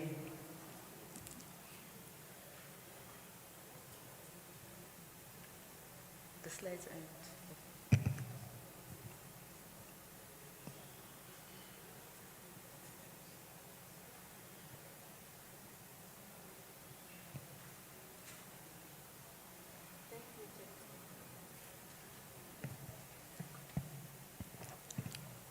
Thank you. So on this slide, I think one thing I would pick is really the thought process behind the Nigeria Gender Country Program. When you look at the gaps and opportunities, we talk about the visible and invisible barriers. What we saw in the poll today really spotlighted one of the invisible barriers that is often overlooked, which is care. You see violence, time poverty, stereotypes and norms when you think about unconscious biases. But I think on this slide as well is really the opportunities that you see when we close gender gaps. 22.9 billion in GDP gains is no joke. In an economy that is striving towards a $1 trillion mark, this is a contribution that can help us move faster towards that goal.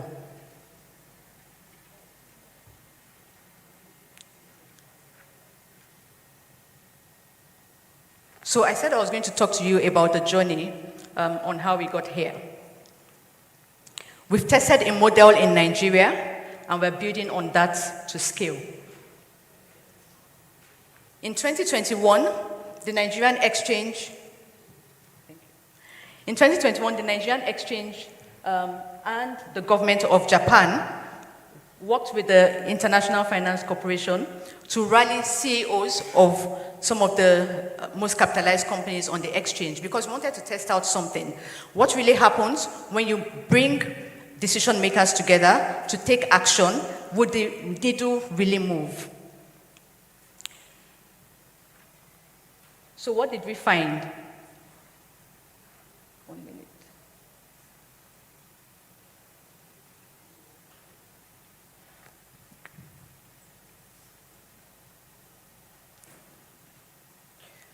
What we found was that results followed when we brought the CEOs together. So we brought CEOs together, they made concrete commitments, we helped them to understand where they were in their maturity ladder, what the baseline is, where the gaps are, and to make strategic to commit to strategic actions that they were going to take over a period of time. Over the period of the program, there were 148 policies and practices that were improved or introduced, impacting 49,000 employees and 72,000 entrepreneurs. But more importantly, what we saw was that companies improved productivity, they had stronger talent retention, and reported enhanced brand and investor perception, which of course all contribute to the bottom line. So this is what really happens when gender moves from a conversation to a performance lever, like we heard from the previous discussion.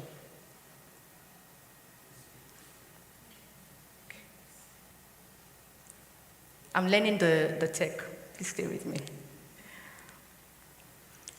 During the program, we also saw how recognition drives behavior. We saw something really critical. We had a Gender Leader Awards, and we saw companies that moved early, making strong progress. We recognized these companies publicly, as well as on global platforms, and positioned them as market leaders. What this did was really to create a demonstration effect across industries, and these early movers didn't just benefit internally, they also helped to shape the market narrative. And today, we have some of those early movers in the room. Oh, this way. Okay. So what have we done with the Nigeria Gender Country Program? We have generated evidence, we have a tested, proven model, and now we're scaling the effort. Having taken time to lay the foundation, we're introducing the Nigeria Gender Country Program to the market today. It's a more ambitious, structured platform for collective private sector action. We're moving from 18 companies to 200 companies, at least 200 companies, at least 70,000 employees, and at least 100,000 women entrepreneurs to benefit from this program. And what are we looking to do? We'll leverage IFC's full platform, of course in partnership with our partners in the room and ecosystem stakeholders. We'll bring to bear advisory, investment, and our convening power, and address 3 core business areas, looking at leadership, jobs, and access to finance. This is really about system-level change with firm-level results that act on 3 pillars with multiple stakeholders towards one goal. And that one goal is to work with Nigeria's private sector to unlock these opportunities and remove barriers for women and women entrepreneurs.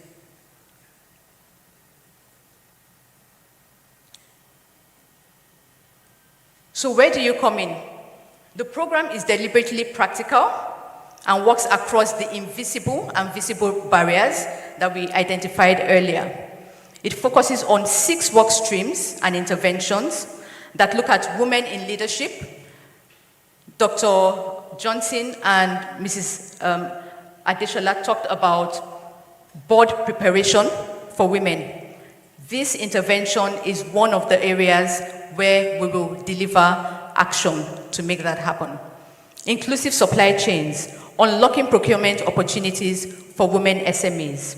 Financial inclusion, expanding access to capital, and renewable energy inclusion, where we ensure that women are not left behind in job-rich sectors and high-growth infrastructure sectors. But we are also looking at the invisible barriers. So care economy, we are addressing childcare constraints that affect workforce productivity at market level and at firm level. We are also going to be carrying out interventions that address gender-based violence and workplace safety, helping to ensure respectful, productive workplaces. And these are not just abstract pillars, they are direct levers of productivity, cost efficiency, and growth. So these pillars are what the Nigeria Gender Country Program sits on. And how does it work? The program works by combining corporate participation with the World Bank Group's expertise to create results, transformative results. Participation is structured, but it is also flexible. Companies get access to peer learning and best practices, firm-level diagnostics and advisory, and opportunities to mobilize capital, and we also help them to catalyze financial innovation. The key principle here is that as individual companies take strategic actions, it would also create market-wide transformation. So what do we need you to do today for everyone in the room? The ask is simple. Express interest, engage with the solutions, and act within your sphere of influence. Over the period of the program, the IFC will be working with companies to actualize the targets that they have set for themselves. So for companies, for stakeholders, for development partners that express interest today, IFC will work with you over a period of time to identify the most strategic aspect where you would like to implement actions. And then we would also help you to identify the baseline of where you are, set targets, and build your capabilities to implement those targets. So today, I invite you to scan the QR code and express interest to participate. Thank you.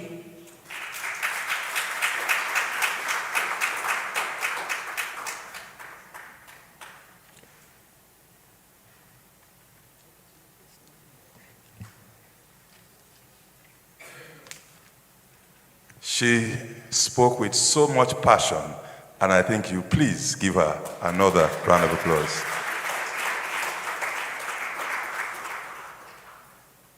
I have been told that I speak passable French, and I promise Marianne that je vais essayer apprendre le français.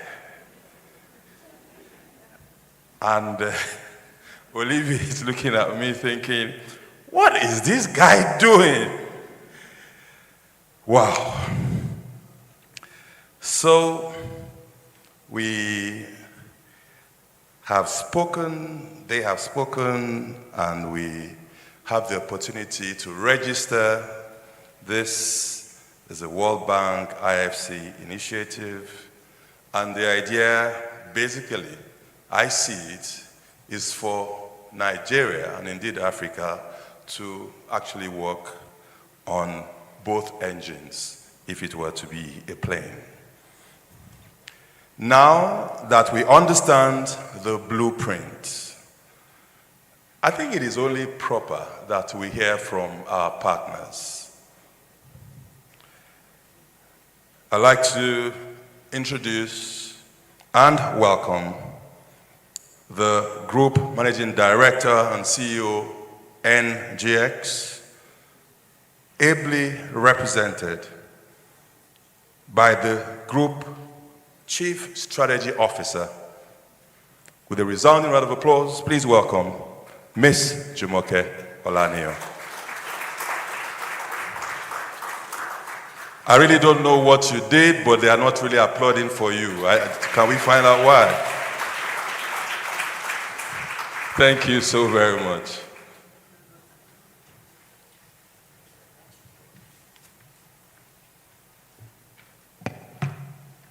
Good morning, everyone. As you'd imagine, I'm most delighted to be here today representing our Group CEO. I'm the Group Strategy Officer, actually. And indeed, it has been an excellent morning listening to everyone and all the sessions we've had today. I think all the protocols have been so well observed, so far so good. So I'm just going to go into our reflection today from the Nigerian Exchange Group on partnering with the IFC and the LCCI on this very laudable initiative. So in capital markets, we understand dividends. A dividend is not charity, it's a return on investment. It's what you earn when an asset you've believed in actually delivers, right? And so the title of today's program, the Inclusion Dividend, is not just a metaphor, it's clearly an instruction to everyone in the room today, and just so much aligns with how we position ourselves in the capital market. It tells us that inclusion is not just an investment, that it yields measurable returns, and that organizations willing to make that investment, or take that investment, seriously, will be better positioned to compete, to grow, and to endure. That is the premise on which the NGX Group stands here today, proudly so. And it is worth saying plainly, we did not arrive at this partnership because it just looks well in a sustainability report, as has been said over and over this morning. We're here because years of working with companies across every stage of their growth, from businesses preparing to access capital for the very first time in the capital markets, to those that are the largest of enterprises in Africa as the list on the exchange, have taught us something about what durable success actually requires. It does not require perfection, but it consistently requires the same thing: strong governance, exceptional talent, leadership pipelines deep enough to sustain an organization through change. Across all the companies we serve, those that consistently create long-term value invest in these things deliberately, and the evidence is now clear that inclusive leadership is not peripheral to these qualities, it is part of what produces them. So distinguished guests, development partners, regulators, business leaders, our esteemed partners here, and colleagues, we're so delighted to also welcome you all to the official launch of the Nigeria Gender Country Program. The business landscape has fundamentally changed over the last couple of years. Companies that consistently outperform are no longer defined simply by quarterly or financial results. They are organizations that are well-governed, forward-looking, and capable of attracting, developing, and retaining the very best talent across every tier, every function, and every leadership level. For those of us in capital market, this shift carries particular weight. The way investors assess enterprise value is evolving. Governance, quality leadership depth, organizational resilience, and sustainable business practices are no longer just supplementary indicators. They are increasingly material to investment decisions.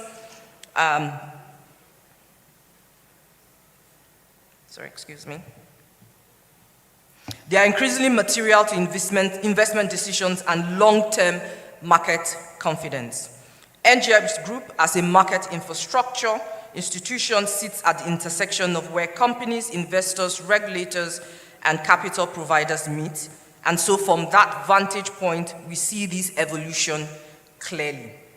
It is within this context that the Nigeria Gender Country Program is not just timely, it is necessary.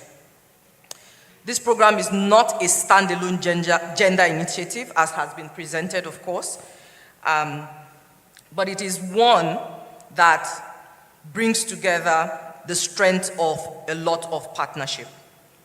A few weeks ago, we convened the CEO Roundtable, a conversation with corporate Nigeria about how businesses could collectively accelerate women's economic participation while building stronger, more resilient organizations.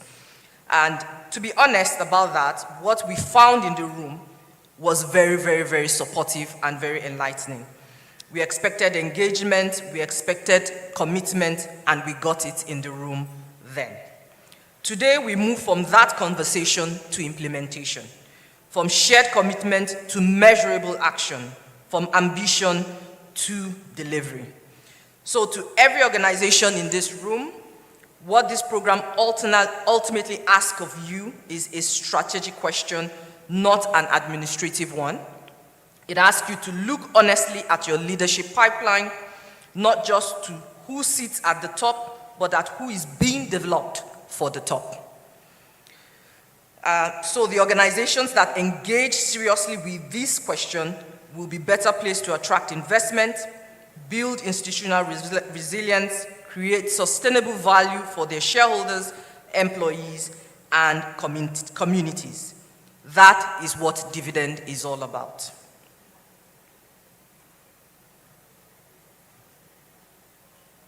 And so at NGX Group, we are proud to stand along the IFC, the LCCI, and every organization represented here today.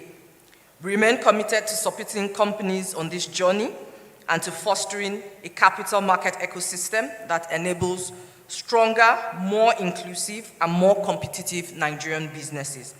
Because inclusive leadership and business success are not competing priorities.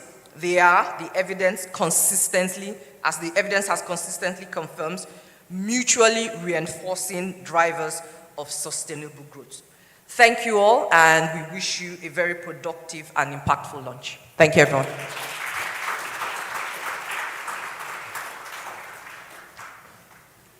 Thank you so very much.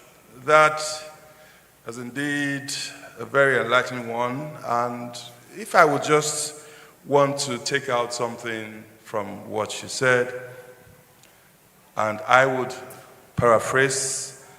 It would be something like the inclusion dividend will not be earned by speeches alone. It will be earned by what each institution does next after this launch. That indeed is something that we all think about. We have announced that there's an opportunity to join. Please ensure that you take advantage of it. I would just like to quote the former UN Secretary General, Kofi Annan, and he says, he observed that gender equality is a precondition, not merely a goal, for defeating poverty and building peace.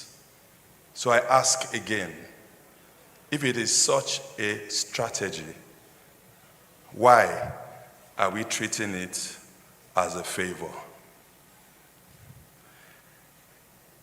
Now we understand what we are referring to.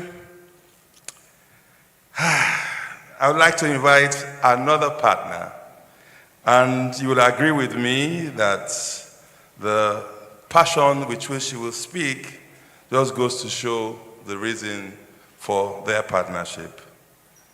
Please join me to welcome the Director General, Lagos Chamber of Commerce and Industry, Dr.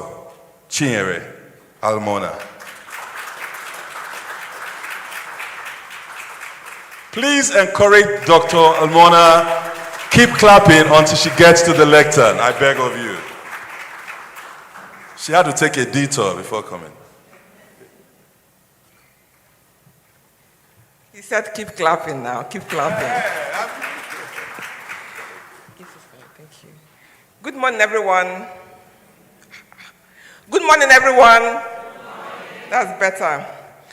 Distinguished guests, esteemed partners, members of the diplomatic community, representatives of government, the private sector, and development institutions. It is a pleasure to join the Nigeria Exchange Group, the IFC, the World Bank, and all our esteemed stakeholders for the launch of the Nigeria Agenda Country Program. At the Lagos Chamber of Commerce and Industry, we firmly believe that inclusion is not merely a social aspiration, it is a business imperative. Inclusion. You know, over 10 years ago, I led the corporate governance program across Africa for IFC. And a key element of that program was the Women on Board program. And we started off having several conversations with women.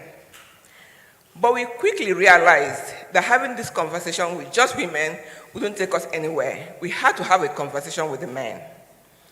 So I'm really pleased that this program has convened several men in the room today. May I respectfully ask that all the men in the room should please stand. Can we see the men who are supportive of the women? Please stand. Okay, can we give them a resounding applause, please?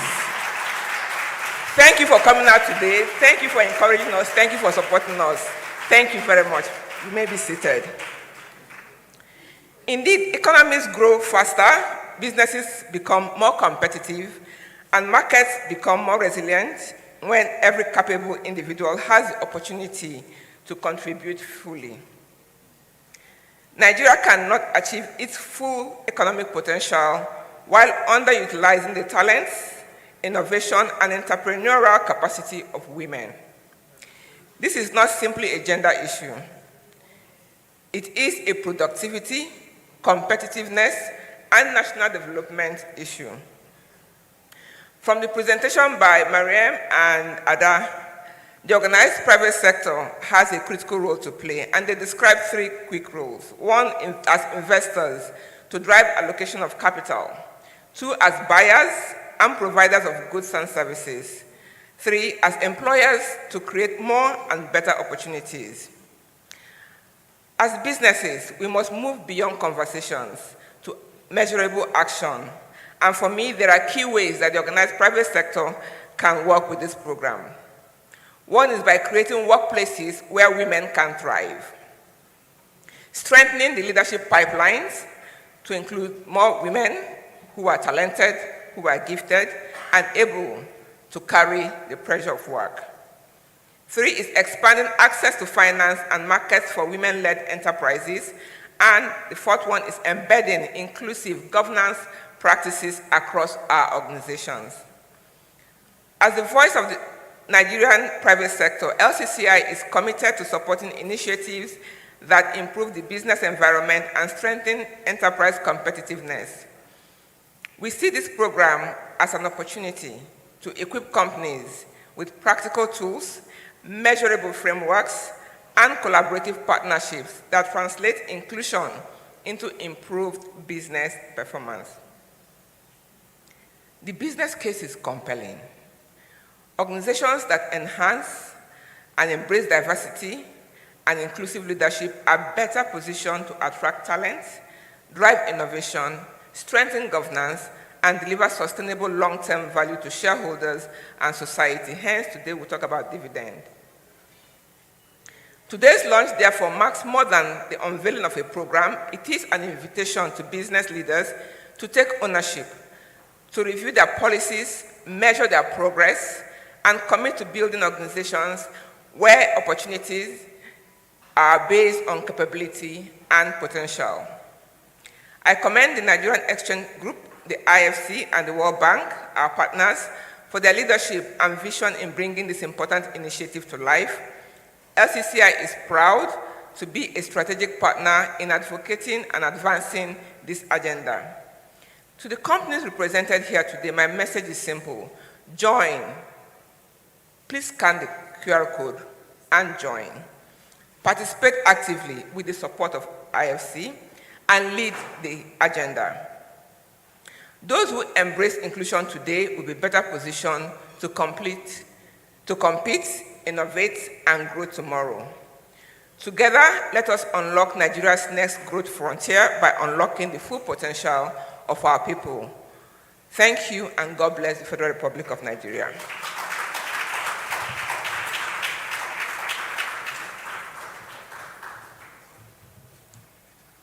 Thank you so very much. I did inform you that the passion with which she speaks about this is something else.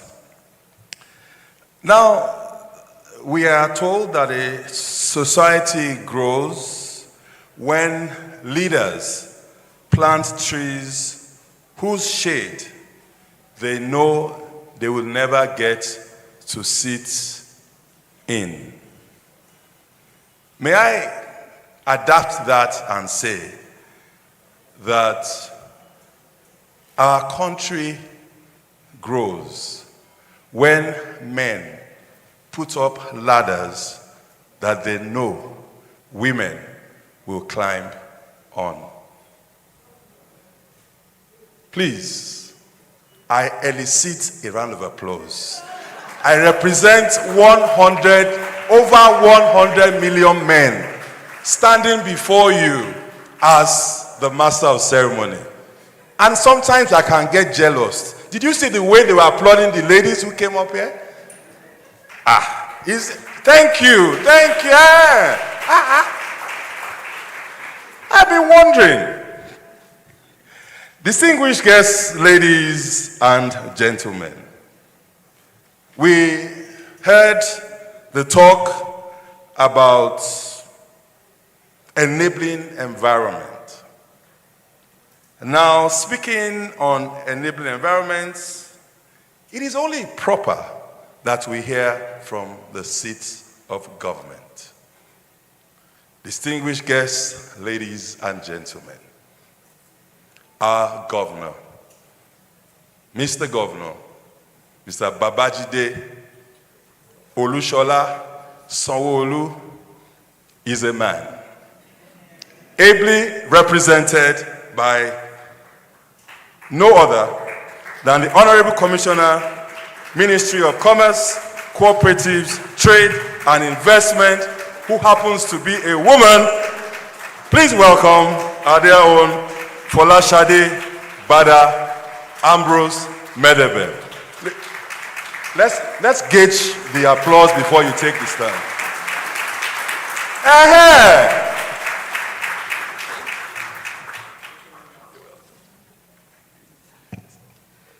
No, I think I can manage. Thank you very much.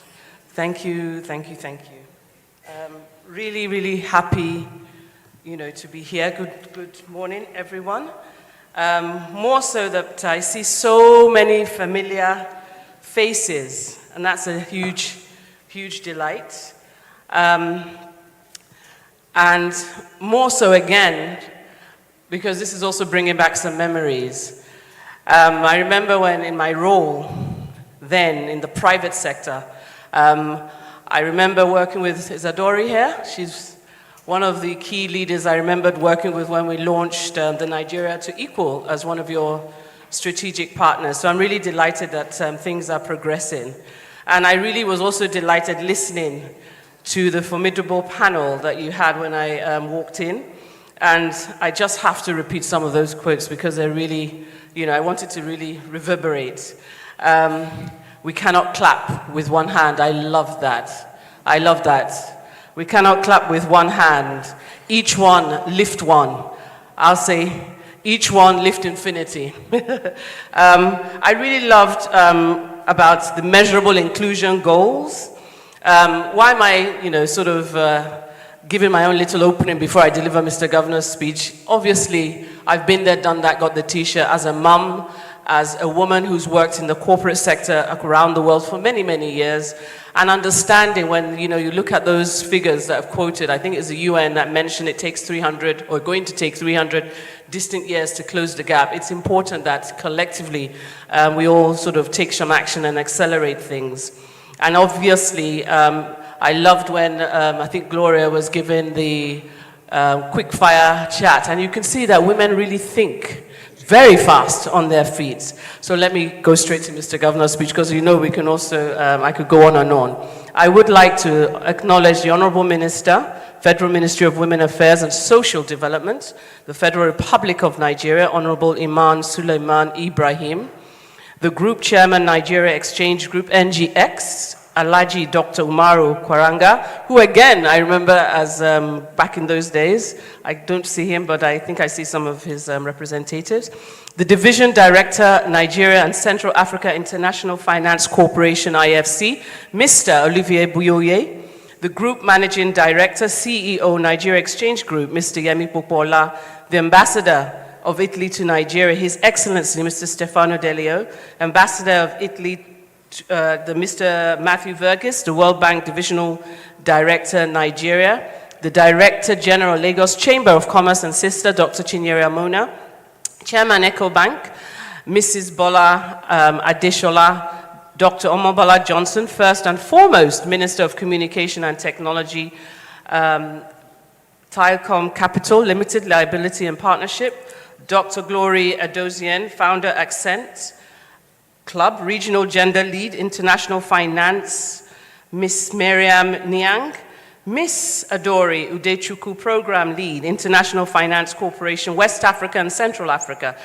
I think we should give her a round of applause because I know she's put a lot of work into all of this. Distinguished chief executives and business leaders here present, the Consul General, the Federal Republic of Germany, Mr. Daniel Krul, representatives of development institutions and regulatory agencies, members of the organized private sector. Can I say the he for she's in the room as well? Gentlemen of the press, ladies and gentlemen, please permit me to deliver Mr. Governor Babajide Olusola Sanwo-Olu's speech. I can assure you I will be going back and telling him how great this event has been. So it is with great pleasure and a privilege to join you today at the official launch of the Nigeria Gender Country Program. I commend the International Finance Corporation, IFC, the Nigeria Exchange Group, NGX, the Lagos Chamber of Commerce and Industry, and all partners whose vision and collaboration have brought us together to advance one of the defining economic imperatives of our time. I warmly welcome you all to Lagos, Nigeria's commercial capital, Africa's leading investment, destination and one of the continent's largest subnational economies, home to over 22, in fact, closer to 30 million people, and contributing more than 30% of Nigeria's gross domestic product. Lagos has long demonstrated that sustained economic growth is driven by bold reforms, strong institutions, private sector partners, and above all, the ability to unlock the full potential of its people. Today's theme, the inclusion dividend, unlocking Nigeria's next growth frontier, could not be more appropriate. The next frontier of Nigeria's economic transformation will not be unlocked by capital alone. It will be unlocked by talent, and no nation can realize its full economic potential while limiting the opportunities available to half of its population. Gender inclusion is therefore not simply a social aspiration or an issue of equity. It is an economic urgent imperative. Around the world, countries and companies that intentionally invest in women's participation consistently record stronger innovation, higher productivity, better corporate governance, greater resilience, and more sustainable growth. These are statements of consistent facts. Expanding opportunities for women expands prosperity for everyone. For Nigeria, the Nigerian economic opportunity is enormous. Closing gender gaps in labor force participation, entrepreneurship, access to finance, technology, markets, and leadership has the potential to unlock billions of naira in economic value while strengthening households, reducing poverty, and accelerating inclusive national development. Yet progress still remains far too slow. According to UN Women, the current global pace, achieving full gender equality could still take almost hundreds of years. And that statistic should challenge every single one of us here. Lagos State, I'm proud to say, refuses to wait hundreds of years. Under our administration, under my administration, Mr. Babajide Olusola Sanwo-Olu, inclusion is not an afterthought. It is embedded in governance itself. Through our Themes Plus development agenda, we have deliberately positioned inclusion alongside infrastructure, economic growth, and institutional reforms because we recognize that sustainable prosperity is only possible when every Lagosian has the opportunity to contribute and to succeed. The plus in the Themes Plus agenda reflects our commitment to social inclusion, gender equity, youth empowerment, and ensuring that simply no one is left behind in our development journey. And this philosophy is evident in how we lead. Today, Lagos State has one of the strongest representations of women in the history of our Executive Council and among our permanent secretaries. Across government, exceptional women continue to shape policy, drive reforms, and deliver measurable outcomes. Within the Ministry of Commerce, Cooperatives, Trade, and Investment, I'm holding up my hand here, I'm particularly proud that the leadership team is predominantly female. Their expertise and commitment continue to drive programs that are expanding investment, strengthening enterprise development, improving market access, and positioning Lagos as Africa's preferred destination for businesses. However, representation alone is not enough. We have deliberately matched representation with opportunity. In 2025, we launched the Lagos State Women's Economic Empowerment Policy Roadmap, WE, providing a strategic framework to remove structural barriers that have historically limited women's full participation in our economy. The roadmap, the WE roadmap, is built around 5 strategic pillars: agriculture, entrepreneurship, the traditional labor market, emerging industries, and education and skills acquisition.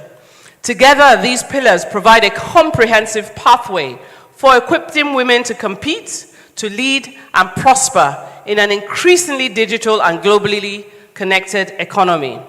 We have also backed policy with investment through the Lagos State Access to Finance through Cooperative Program under, again, the Ministry of Commerce, Cooperative, Trade and Investment. We all know one of the biggest impediments women typically have is access to affordable finance. So what has happened is that the government of Lagos State has provided initial seed funding of 5 billion naira at 0%, matched in partnership with the Bank of Industry at also the same amount, equating to us being able to provide a facility at a single-digit loan of 9%, non-collateralized, and with a 3-year payment period and a 3-month moratorium for, quite frankly, being able to formalize the informal sector. We also have the Lagos State Export Readiness Program, where, again, under the Ministry of Commerce, Cooperative Trade and Investment, we trained 253 businesses. And the criteria was very, very stringent and very, very clear. And hundreds and hundreds of businesses applied, and I'm delighted to say that we trained 253 of them, and even more pleased to say 189 of them were women. Yes, I was fishing. And I'm delighted that we took about 20 to the last Intra-Africa Trade Fair in Algiers last November, and again, predominantly, they were all women. The Lagos State Industrial Policy as well is ensuring that we have globally competitive business. And we've essentially ensured in Lagos State that we've institutionalized inclusion within the government itself through the establishment of a gender desk in the Lagos State Public Procurement Agency, ensuring that women-owned businesses have greater access to public procurement opportunities. Alongside this, we continue to invest in programs that strengthen business management, digital capabilities, financial literacy, innovation, and market access. Because empowering women requires far more than finance. It requires creating an enabling ecosystem in which businesses can thrive. So, distinguished ladies and gentlemen, these initiatives reflect a simple conviction. The multiplier, when women succeed, economies succeed. The multiplier effect is undeniable. Women reinvest in families, fact. Strengthen communities, create businesses, generate employment, and build more resilient societies. And this is why, and precisely why, the Nigeria Gender Country Program is incredibly significant. Building on the foundation of the Nigeria to Equal initiative, this program provides an integrated national platform for accelerating women's participation in leadership, expanding quality employment, increasing access to finance, technology, and markets, and strengthening corporate governance. I think they deserve a resounding round of applause. Thank you. These priorities align closely with the direction of Lagos State. The government alone, as we know, cannot deliver this. Transformation is required with collective participation by all. I therefore call on the private sector to see gender inclusion not as an obligation, but as a competitive advantage. Companies that embrace diverse leadership consistently outperform their peers. I urge financial institutions alike to continue designing gender-responsive financial products that unlock capital for women-led businesses. I encourage business leaders to embed inclusion in their corporate strategy, establish measurable targets, and hold yourselves accountable for the results. I call on development partners and policymakers to deepen collaboration, dismantle structural barriers, and accelerate reforms that expand opportunities for women across every sector of our economy. And most importantly, I call on all of us to recognize that inclusion is not a women's issue. It is an economic issue. It is a competitiveness issue. It is a governance issue, and above all, it is a national development imperative. So as we formally launch the Nigeria Gender Country Program today, let this not simply be another event on our calendar. Let it mark a renewed commitment to measurable action. History, as we all know, will not and does not remember how often we spoke about inclusion. It will remember whether we created the opportunities. Lagos has made its choice. We choose opportunity over exclusion. We choose partnership over complacency. We choose action over rhetoric.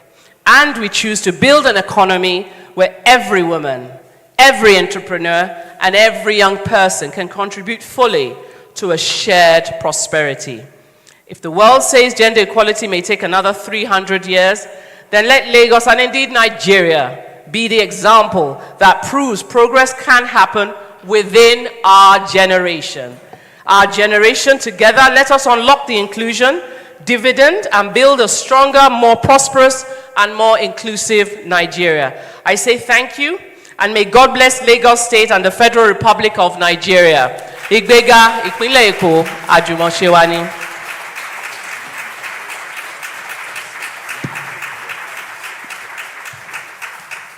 Keep clapping, please. Keep clapping.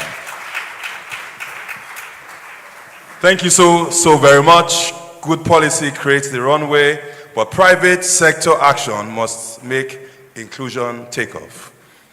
Lagos is the Nigeria commercial capital, is the engine room.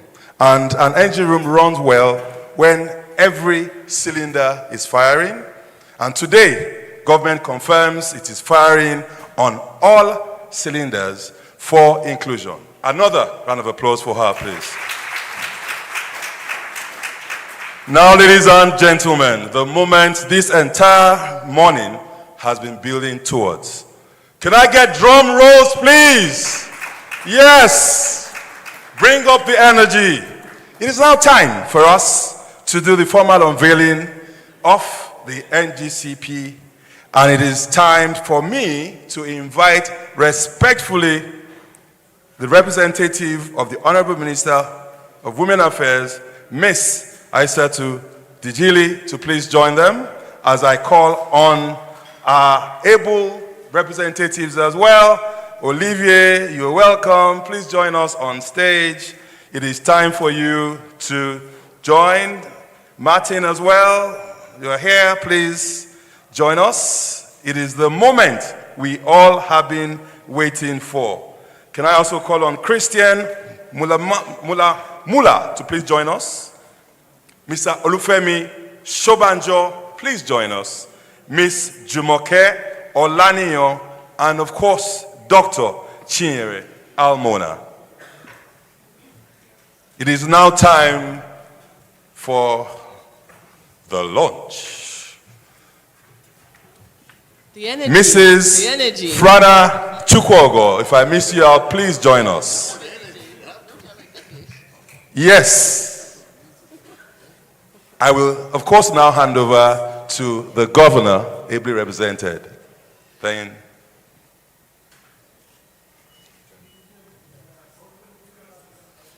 While we wait for her to join us, the energy, this is women, our energy in the room. We're launching the Nigeria Gender Country Program. I know we're all delighted. And I really, I'm delighted that we're all here. This is an incredibly important milestone, quite frankly, a transformative milestone. And on behalf of the very good people of Lagos State, and quite frankly, all the women and he for she's in Nigeria, I'd like to declare the Nigeria Country Program, the Inclusion of Dividend, Unlocking Nigeria's Next Growth Frontier program, open, launched. I said there should be a DJ in the room actually, but there is. I think this is remarkable. And I don't know, is there a QR code for everyone to see? Because one thing that I picked up from listening to everyone is that it's not just a launch, as we all, yes, we see that now. What is really important is that everyone leaves with an action to go forth and ensure that all those key, I think there were 6 pillars that were mentioned, that all those 6 pillars actually manifest into actual transformative action. And I look forward to us coming back and sharing some of the success stories. I say congratulations to all of us here, and I'm going to hand over. I don't know who wants to say a few words. Do you want to say a few words before, or the Honorable Minister? We'll say, no, you've got a speech, okay. All right, I'll give it to you to say a few words. Thank you very much, Madam Commissioner. It's only a few words to say, to thank all the organizers of this great event. They have been working on this for the last 2 months, if not more. It's a great success. I just want, on behalf of the IFC and the World Bank Group management team, to thank them for their commitment. And also would like to thank all the partners, NGX, the Lagos Chamber of Commerce and Industry, and all our partners that are joining us in this journey. It's about long and resilient journey, and we're committed to be there at the finishing line, not in the 30 years, 300 years, but very, very soon. The governor's representative has taken over my job. Who will I complain to?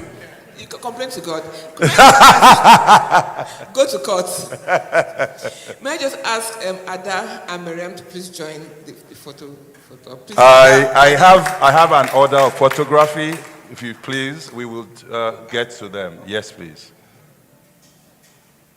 So, thank you so very much. It is now time for the governor's representative, Olivier, and Jumoke Olaniyan to please remain while the others step off the stage. And I will call on Ms. Patience Ikeoba, Mrs. Amina Oyagbola, Mrs. Adesua Okumbo Rhodes, Mrs. Odunayo Sawyer, Mrs. Esther Akin Nukawe, and Mrs. Felicia Obozua to please join us on stage for the photo opportunity.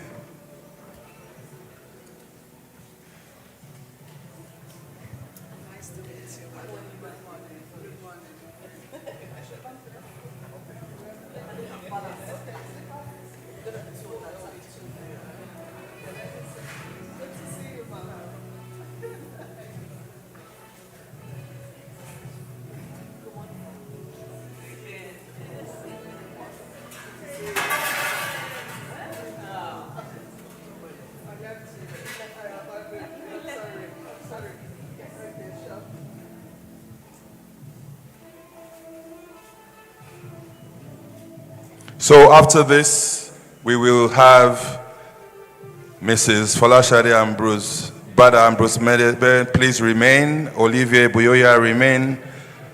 Mr. Christian Mulamula, please remain as I call on Mr. Olufemi Shobanjo, Mr. Ugoji Lenin Ugoji, Miss Adaure Udechukwu, Mr. Muhammad Aliu, and Miss Mariam Nyang to please join for the photo opportunities. Mariam, please. Venez, s'il vous plaît. Please join us.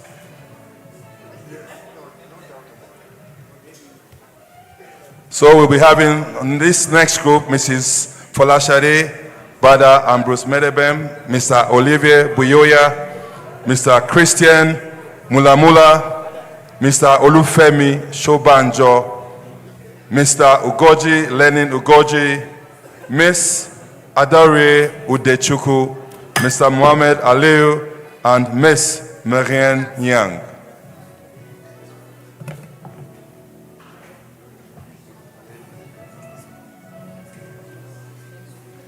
So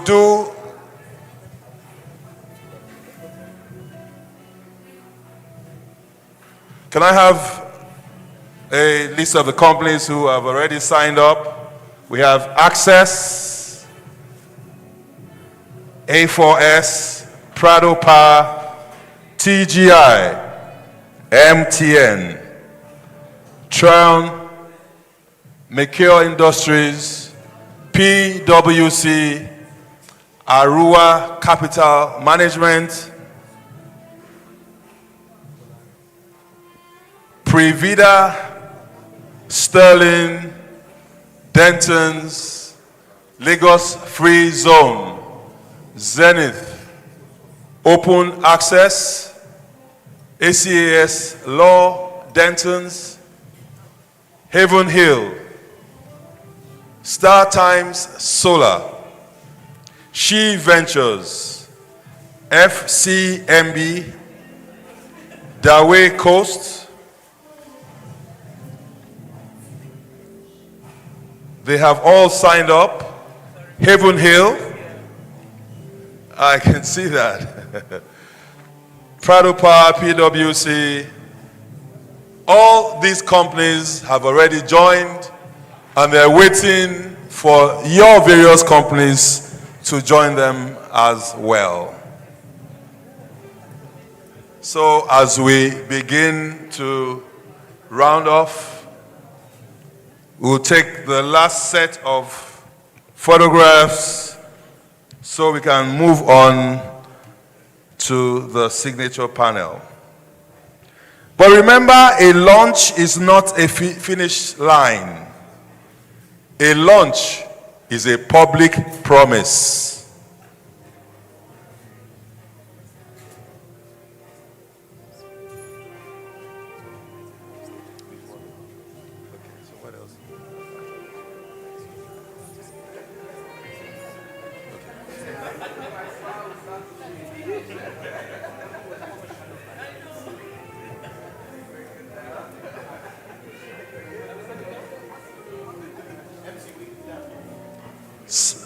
Yes, we are done. Thank you very much. Thank you so very much.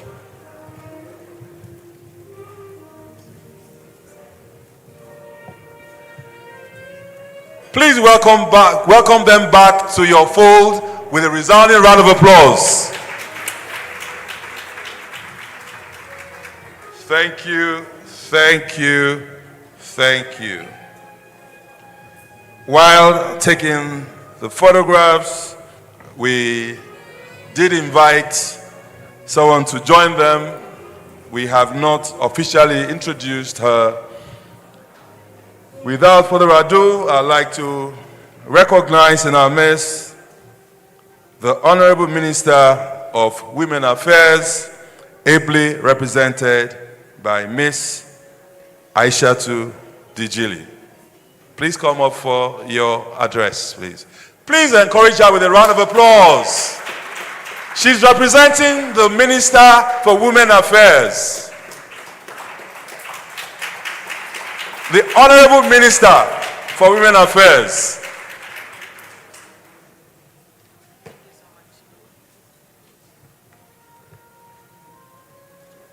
Thank you so much, and good morning, ladies and gentlemen. I'll be reading the speech of the Honorable Minister as presented here. His Excellency Babajide Sanwo-Olu, the Executive Governor of Lagos State, Mr. Matthew Verghese, Country Director of the World Bank, Mr. Olivier Buyoya, Regional Director, West and Central Africa, International Finance Corporation, Ms. Beatrice Eyong, UN Women Country Representative to Nigeria, Dr. Emomotimi Agama, Director General of the Securities and Exchange Commission, Alhaji Dr. Umaru Koiranga, Group Chairman, NGX Group, Mr. Temi Popola, Group Managing Director and CEO, NGX Group, Dr. Chinyere Almona, Lagos Chamber of Commerce and Industry, Mr. Jude Chemeka, CEO of Nigerian Exchange Limited, esteemed Chief Executive Officers and business leaders, distinguished partners, colleagues, ladies and gentlemen. Good morning. It is a pleasure to join you at the official launch of the Nigeria Gender Country Program. I commend the International Finance Corporation, the Nigerian Exchange Group, the Lagos Chamber of Commerce and Industry, and all partners for convening this important platform under the timely theme, the Inclusion Dividend, Unlocking Nigeria's Next Growth Frontier. As a nation, we are working to build a stronger, more competitive, and more prosperous economy. To achieve this ambition, we must ensure that every Nigerian has the opportunity to contribute to and benefit from our country's growth. This includes the millions of women across Nigeria who are running businesses, creating jobs, supporting families, strengthening communities, and contributing to our economy every day. Yet, Despite their contributions, many women continue to face barriers that limit their access to finance, markets, productive assets, quality employment, and leadership opportunities. These barriers do not only affect women, they affect our economy. When women cannot reach their full potential, businesses lose talent, productivity suffers, and growth opportunities are left untapped. This is why women's economic empowerment remains a priority for the federal government of Nigeria under the leadership of His Excellency President Bola Ahmed Tinubu, GCFR. And I want to assure this distinguished audience that our commitment is not rhetorical. It is backed by evidence, by policy, and by deliberate action. Let me speak to that action directly. Only recently, the ministry, in partnership with the Africa Development Bank and UN Women, launched the Nigeria Gender Profile and Roadmap to Equality 2030, the most comprehensive, evidence-based assessment of gender disparities ever produced in our country. For the first time, we have a single authoritative picture of where women stand across economic empowerment, education, health, leadership, and protection from violence, and a clear roadmap of what must change before 2030. For the private sector in this room, this is significant. It means the days of investing in inclusion on instinct or sentiment are over. We now have the data to target our efforts and to measure our progress. Alongside this, we have validated as a ministry 38 sector-specific gender policies, guidelines, and frameworks across government spanning agriculture, energy, education, and beyond. And we are embedding gender-responsive planning across ministries, departments, and agencies. This is how we ensure that gender equality is not confined to our ministry alone, but becomes the shared business of the entire government. What is not planned for is not funded, and what is not funded simply just does not happen. And we're already building on this foundation. I've recently constituted the steering team for the review of the national gender policy to guide the development of a robust successor policy for the period ahead. This ensures that our national gender framework remains current, evidence-driven, and fully aligned with Nigeria's development priorities, so that the commitments we make today here are matched by the policy architecture to sustain them. These frameworks are matched by programs that reach women directly at scale. Through the Nigeria for Women program, one of our flagship programs, implemented in partnership with the World Bank, we have seen firsthand what happens when women are given access to finance, skills, networks, and economic opportunities. Women invest in their families, expand businesses, create jobs, and strengthen local economies. We are now taking that model even further through our Renewed Hope Social Impact Intervention 774, the largest locally driven investment in women's empowerment in our nation's history. Reaching across all 774 local government areas of the Federation, it delivers skills, livelihoods, financial inclusion, clean energy, and enterprise support directly to women in every corner of this country, including the underserved communities the formal economy too often overlooks. This lesson from all of this is clear, or the lesson from all of this is clear. When women thrive, communities prosper and nations grow. However, government action alone is not enough. The private sector has a unique and powerful role to play in unlocking the economic dividend of women's participation. Businesses create jobs. Businesses shape leadership pipelines. Businesses influence value chains, investment decisions, and access to opportunity. The decisions made by the leaders in this room can accelerate progress for millions of Nigerian women. This is why the Nigeria Country Program is both timely and important. It provides a platform for government itself, for businesses, financial institutions, regulators, and development partners to work together toward a common goal, expanding opportunities for women and strengthening Nigeria's economic future. My message to the private sector is simple. Women's economic participation is not only a social objective, it is a business and economic imperative.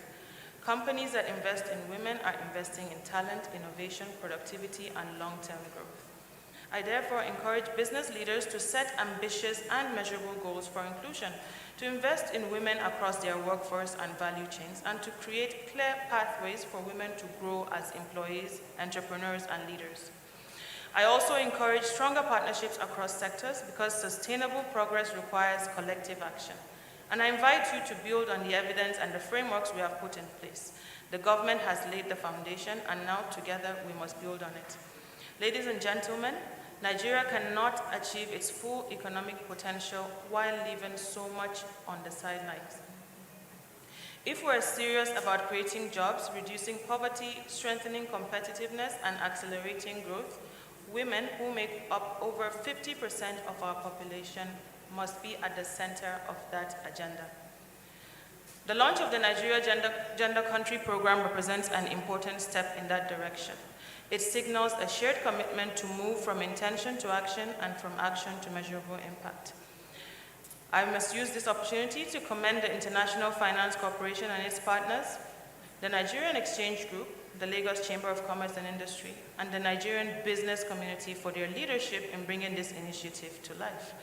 The Federal Ministry of Women Affairs and Social Development stands ready to work with all stakeholders represented here today to advance the agenda and unlock greater opportunities for women across our country. Together, let us unlock the full potential of Nigerian women, and in doing so, unlock the full potential of Nigeria. Thank you, and I wish all of us a successful lunch.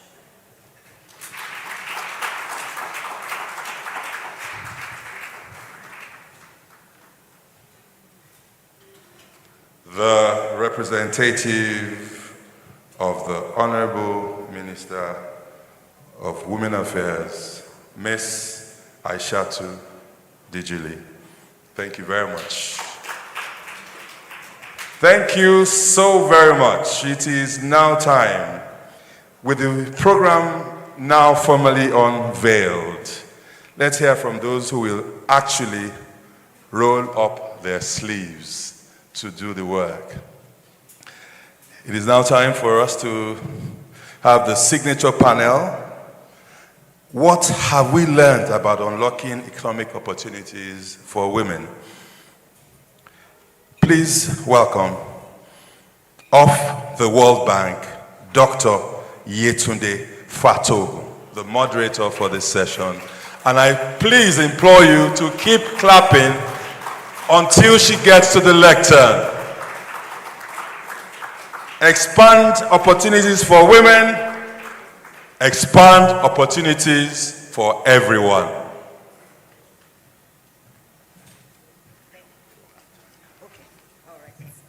So thank you very much, and standing on existing protocols, the MC just told me that we don't have a lot of time, so I would quickly invite the panelists to the podium.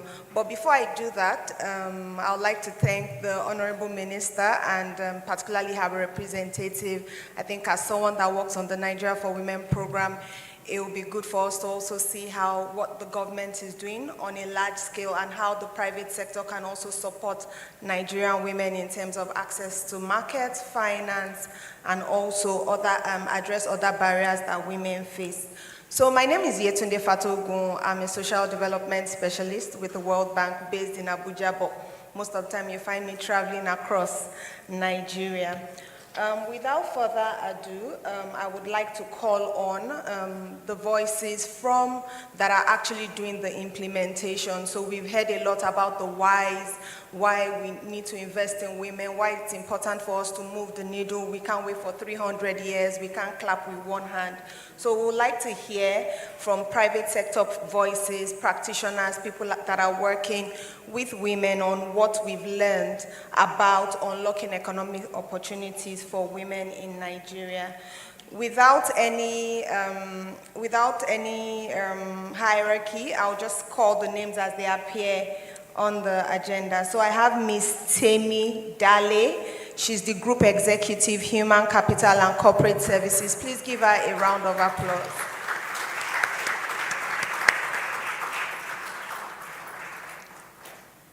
Ms. Suraya Ahmed, General Partner, Sabu Capital.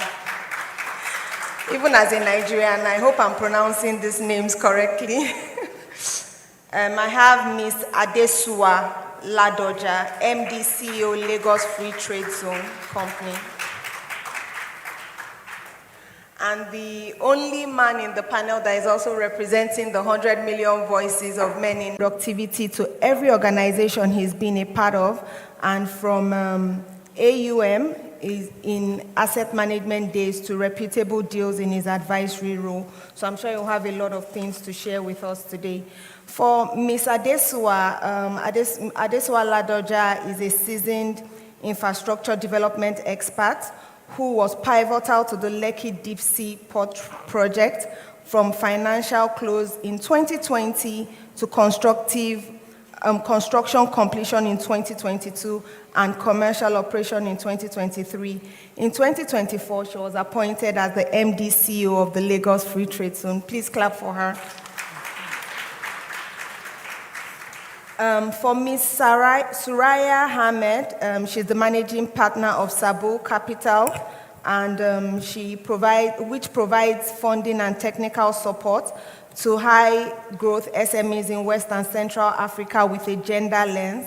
She's also the taskmaster spearheading the operationalization of the Youth Entrepreneurship Investment Bank, YEIB Investment Fund, a $300 million blended capital vehicle conceptualized by the AFDB and co-owned by NSIA and Development Bank of Nigeria, providing financial and technical assistance to youth-led enterprises in Nigeria through wholesale and retailing financing. Please give her a round of applause.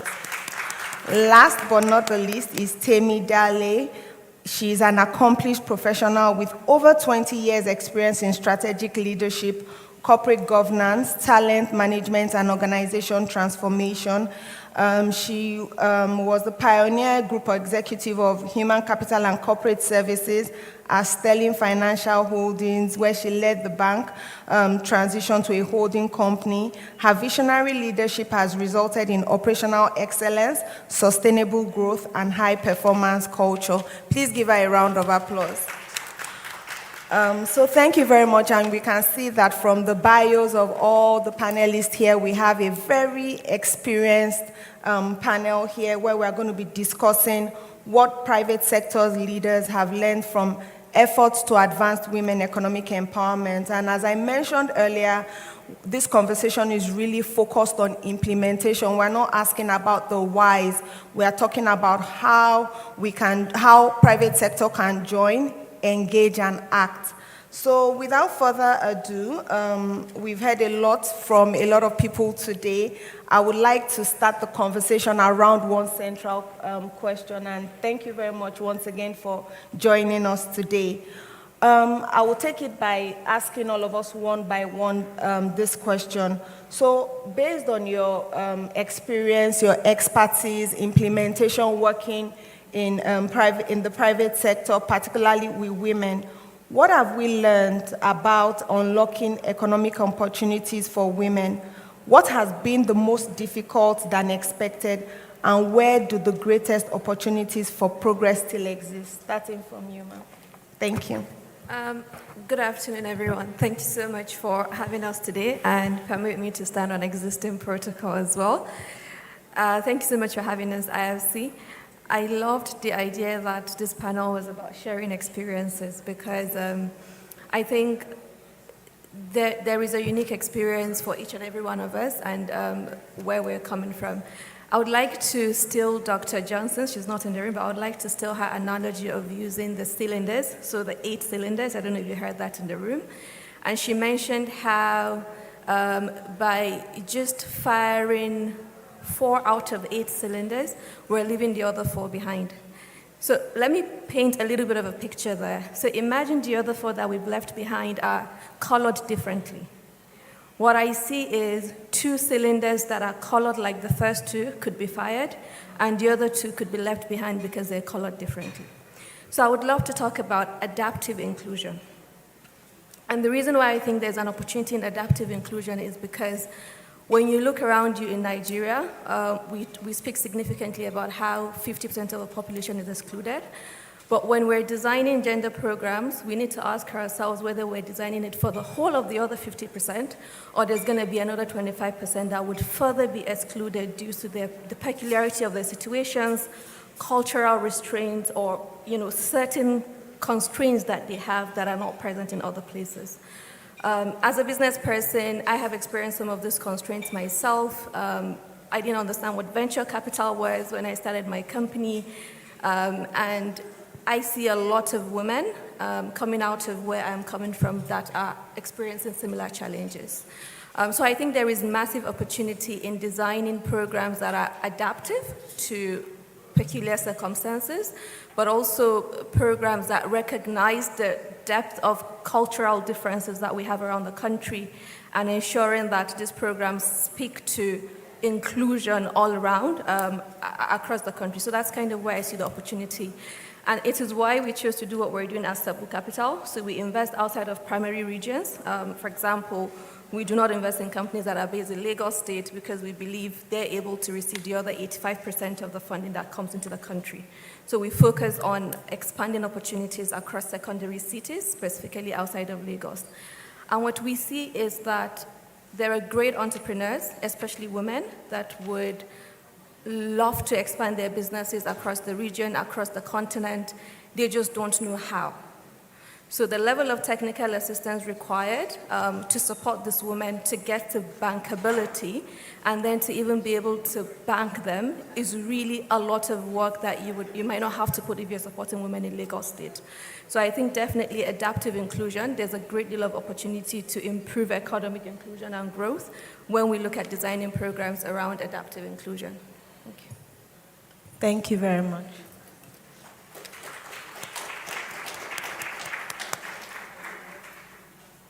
Can you hear me? Yes. Good afternoon, everyone, and thank you for having us on this panel. I know it's been a couple of hours, so let's just try and do this as quickly as we can. So as a woman, the feminine gender, the one thing I've realized in my journey is that being a Nigerian, there are a lot of difficulties that you encounter. And as a woman, you are not exempt from that. And then add that to the special difficulties, challenges that you have being a woman, those also now add on to the issues that you are going to face. So you're dealing with so much that being able to function in your true self, to your full potential, tends to be a lot more difficult for women. And we have to take this into cognizance as leaders, as we design for women's effectiveness, as we design our own processes. So take, for example, employment. You say to yourself, in the infrastructure area, so we're talking engineers. There are still very few female engineers out there. So if you think to yourself, I'm not going to get female engineers, and then continue to recruit male engineers, you immediately remove yourself from getting the benefit that come with women in the workplace. So what do you do? What do we do? You then go backwards. Work with the schools, work with the children, get them to understand and appreciate STEM, the science subjects. So that's what we do in Lagos Free Zone. For over 10 years now, we have worked with the schools in the Ibejuleki area to give them that joy and appreciation of science subjects. If I had the kind of teachers that my daughters have now, I may not have been a lawyer because I was so frightened of mathematics, of physics, of science. But they're actually what makes the world go round. It's such a superpower to be an engineer, to be a science student. But we didn't understand this because we weren't taught properly. So we've taken that task on ourselves that in this area where we are developing this free zone, we are going to work with the children in the area, with the teachers, train them, get them to appreciate what science is. Being creative is all well and good. Being a lawyer who can speak to crowds is all well and good. But science runs the world. Science is magic. And that's what we need in a deep sea port, that's what you need in an engineering plant. So we work with the children for over 10 years, and we've seen visible improvements. They're more interested in their subjects, they do better in school, they go on to universities and study these essential subjects. And we're proud to say that we're absorbing some of them into the zone. So this is just one of the many examples that one can reach out for, but I'll stop for now. Thank you very much. Mr. Ayotunde. All right, thank you. First of all, I want to say I feel incredibly set up with the panel, but it's fine. So I think I'll speak from two areas. One as a player in the market and also as a bridge. So Fiducia is a technology platform that drives supply chain finance and bridges the gap between those that require capital and those that have it. Today, as a business, within our entity, we have strived to understand that inclusion of women in driving technology has become paramount.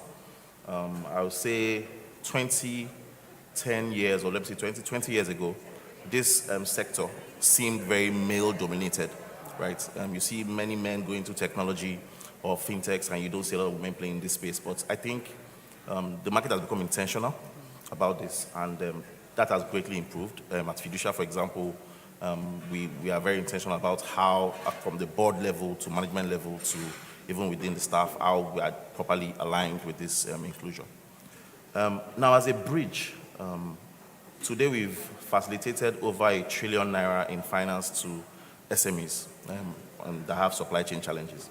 And we've started building data around identifying how many women-led businesses fall within this group. Our aim is to, within a couple of years, capture the entire market. And to do that, obviously requires support from the very big anchors. And in working with them, many of them are also keen on driving and supporting SMEs that are women-led. Therefore, our role as a bridge is very critical in identifying, one, these women and these businesses, and then providing the knowledge required to be able to position yourself to access capital. Because, like I said, many businesses 10, 20 years ago were not thinking in this direction. But being a front player, we've seen that it's important that we're intentional. It's important that we, drive data, because the challenge we have today is insufficient data to be able to properly see where these gaps are.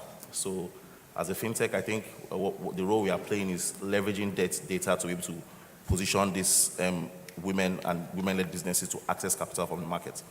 We are dealing with a lot of financial players, big banks, that also have started building the idea of, intentionally looking out for women-led businesses that they want to finance and work with. So as a bridge, we are taking that role very seriously, and we obviously will continue to do that. Thank you.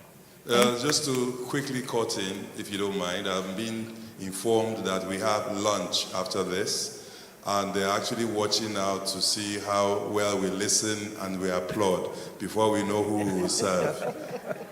So there's lunch after this. Thank you very much. Thank you. Okay, thank you. Can you hear me? Thank you. It's great to be here, so thank you to IFC, and thank you for the conversations that we're having. What have I learned? As a practitioner in terms of managing people, what I find is that a lot of organizations tend to have the processes or the policies, but do we ensure that there's intentional inclusion? And I'll give a couple of examples. When we talk about recruitment, you find that at the entry level, like one of the speakers said, you find that a lot of, even when you do the maths, you have more female than male. But then as you go along the line, you find out that a number of the females start to drop off because of where they are in their life cycle and what is required. So how do we intentionally build the right processes so that we ensure that we include our women? And I'll give an example. One of the things that we had done, partnering with the Nigeria to Equal program, challenged us around how do we measure, how do we ensure that there's truly intentional inclusion. And we launched something called the Sterling Momship. At the time when we're looking at different talent pools, we're saying, okay, what talent pools are there? We have a lot of people, there's a lot of attrition, there's a lot of mobility, global mobility. How do we ensure that we're able to onboard the talents that we need? What talent pools are we ignoring? And then we came up with this innovative idea of targeting women who have dropped out of the workforce because they needed to take care of their kids and all of that.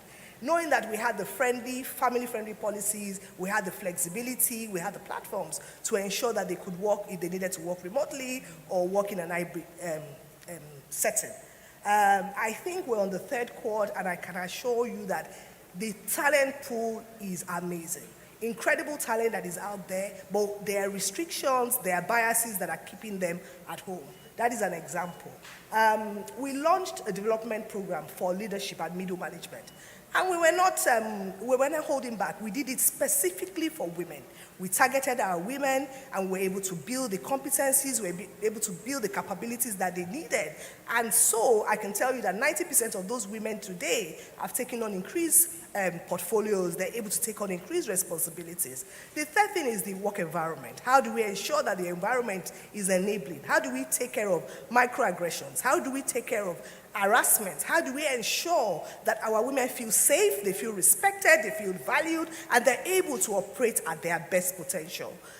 It's not just saying it. What policies, what practices do we put in place? And what are the consequences when we find that some of these things are breached? So that is from the angle of the employer. Then when we talk about our customers, even when you talk about SME, a lot of finance organizations talk about the lending.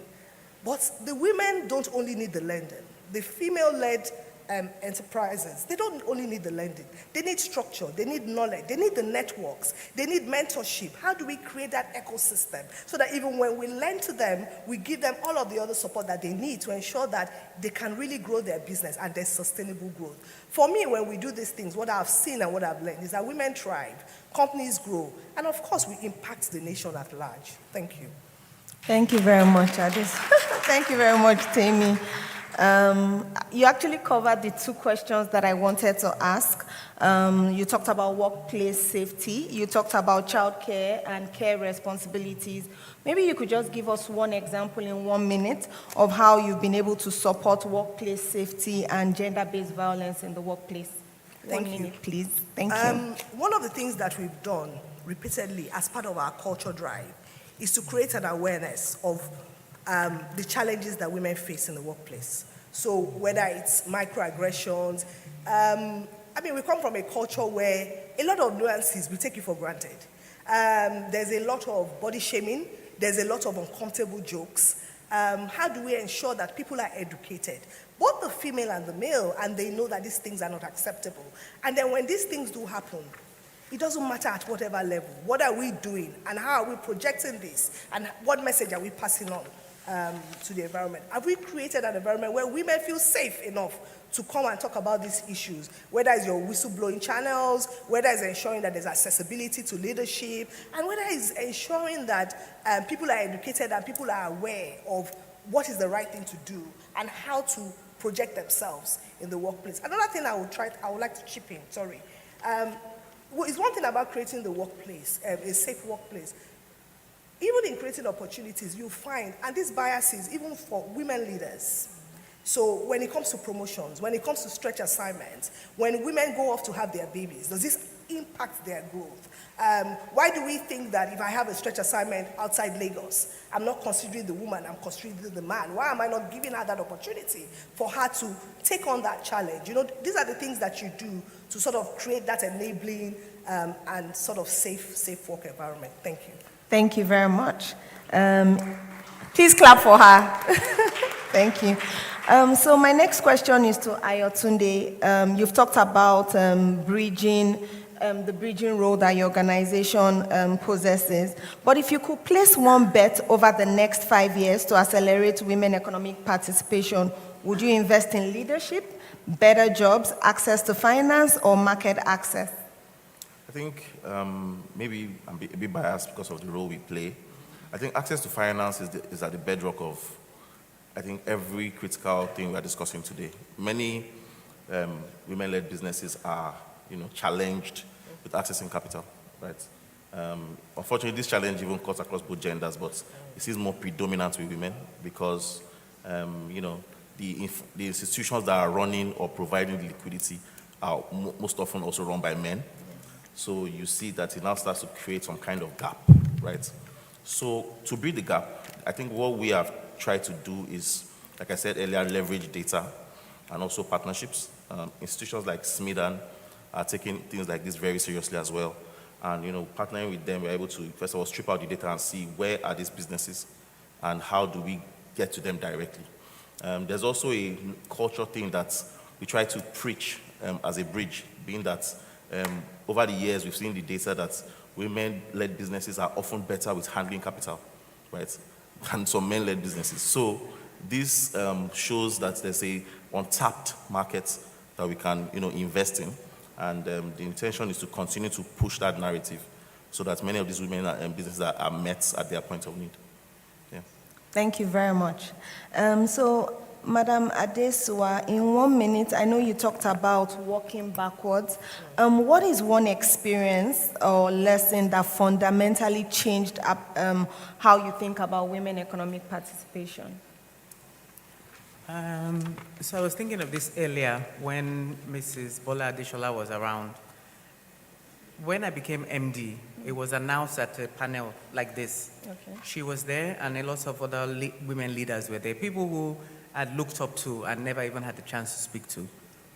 The way she was so excited by it, the governor was there, she went to him, the new MD of Lagos Free Zone. She kept on telling everybody that was there.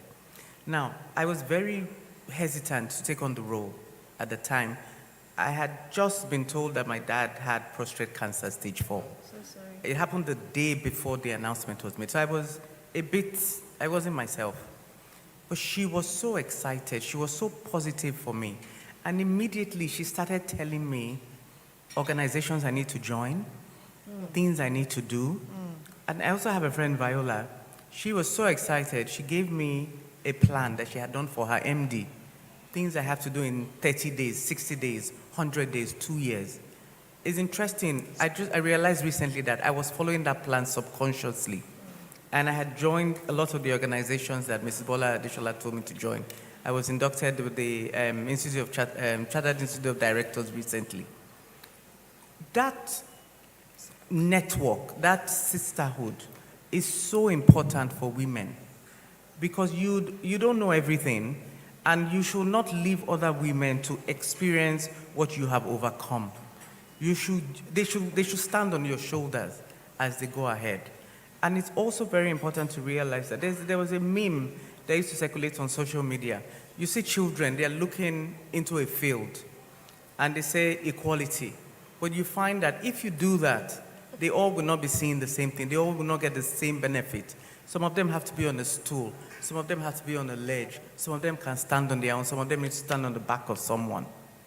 This is what it means to be a gender advocate. For us as men and for us as women, we have to collectively move the needle forward by doing difficult things, confronting our biases. We are all biased against ourselves. Men, the world is very masculine. We refer to things as he, as him all the time. I have a boss in Singapore. He refers to the world as she all the time. So let's just keep doing that and putting women ahead of ourselves. Thank you. Thank you very much. So I hear support, I hear network, I hear it takes a village. Thank you very much. So the last question before we take one or two perspectives from our audience is to Soraya. Organizations often focus on the barriers they can see. In your experience, what barriers sit beneath the surface? And I know you talked about not knowing about venture capital. Thank you. I think the barriers that sit beneath the surface is the recognition that women want to do certain things, and the corporate world was probably not built for those things. I think these are conversations that we do not like to have. I've seen currently a recent uprising of women wanting to be single mothers in their 40s and saying, I still want to be a mother. And I think the corporate world is not ready for the discussion that this world was built around a male-dominated corporate world rather than a female or a balanced corporate world. And I think the earlier we have those conversations that how do we make this private sector, public sector, corporate world more attuned to the reality of women without taking away the femininity and without taking away what actually makes a woman happy and what makes her a woman. I think those conversations are very difficult conversations because what I've seen happening, and I saw the CEO of PepsiCo speaking a lot about this recently, about how she's had to compromise between being a mother and being the CEO of PepsiCo. Why can't we have it all? I just don't see why. And I love the example of Sterling Bank, creating that specific role for mothers that are wanting to come back into the workforce. And so I ask myself a question: what would a corporate world look like today if it is designed around the realities of women rather than being designed for women to come in anyway? Awesome. And so for me, I think those are the really uncomfortable questions that today as a society we might not necessarily be willing to answer.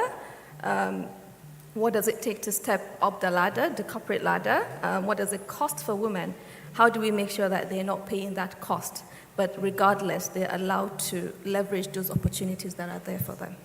And I would like to finally use this as a way to kind of shed the light on my own culture, right? I remember one time I was arguing with somebody on Twitter, and I said, while raising a fund, mobility was one of my biggest issues. And she said, no, mobility is not an issue for women. And I said, no, because you've not lived my reality, right? My reality is I have a husband, I have 3 children, I'm from northern Nigeria, and so when any woman walks into my house or I walk into the house of a mentor, the first question she asks me is, how is your husband doing this and allowing you to travel all around the world?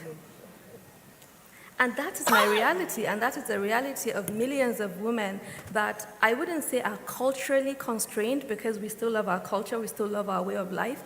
We just want things to be designed with us in mind. So I think there are a lot of questions around how we really look at and consider inclusion, and how we consider inclusive growth, and what it would take to actually have this growth at all levels across the whole of our country and the whole of our society, and with the understanding of the peculiarities that certain women live in. Thank you. Thank you very much. Thank you very much, Soraya. Design programs with women in mind. At this point, I don't know if we can just take one audience perspective. We're supposed to have about 4, and then we wrap up the session. I think for us, what we would like to hear from the room is how we would like to hear from you about barriers, opportunities, or lessons you are seeing in your own organizations and sectors, and how this program might help to close the gap. So if we have any volunteer, just one person can talk about that, or we're all eager to go for lunch. Okay, okay. Madam Patience, I think that's, yes. Please give her the mic.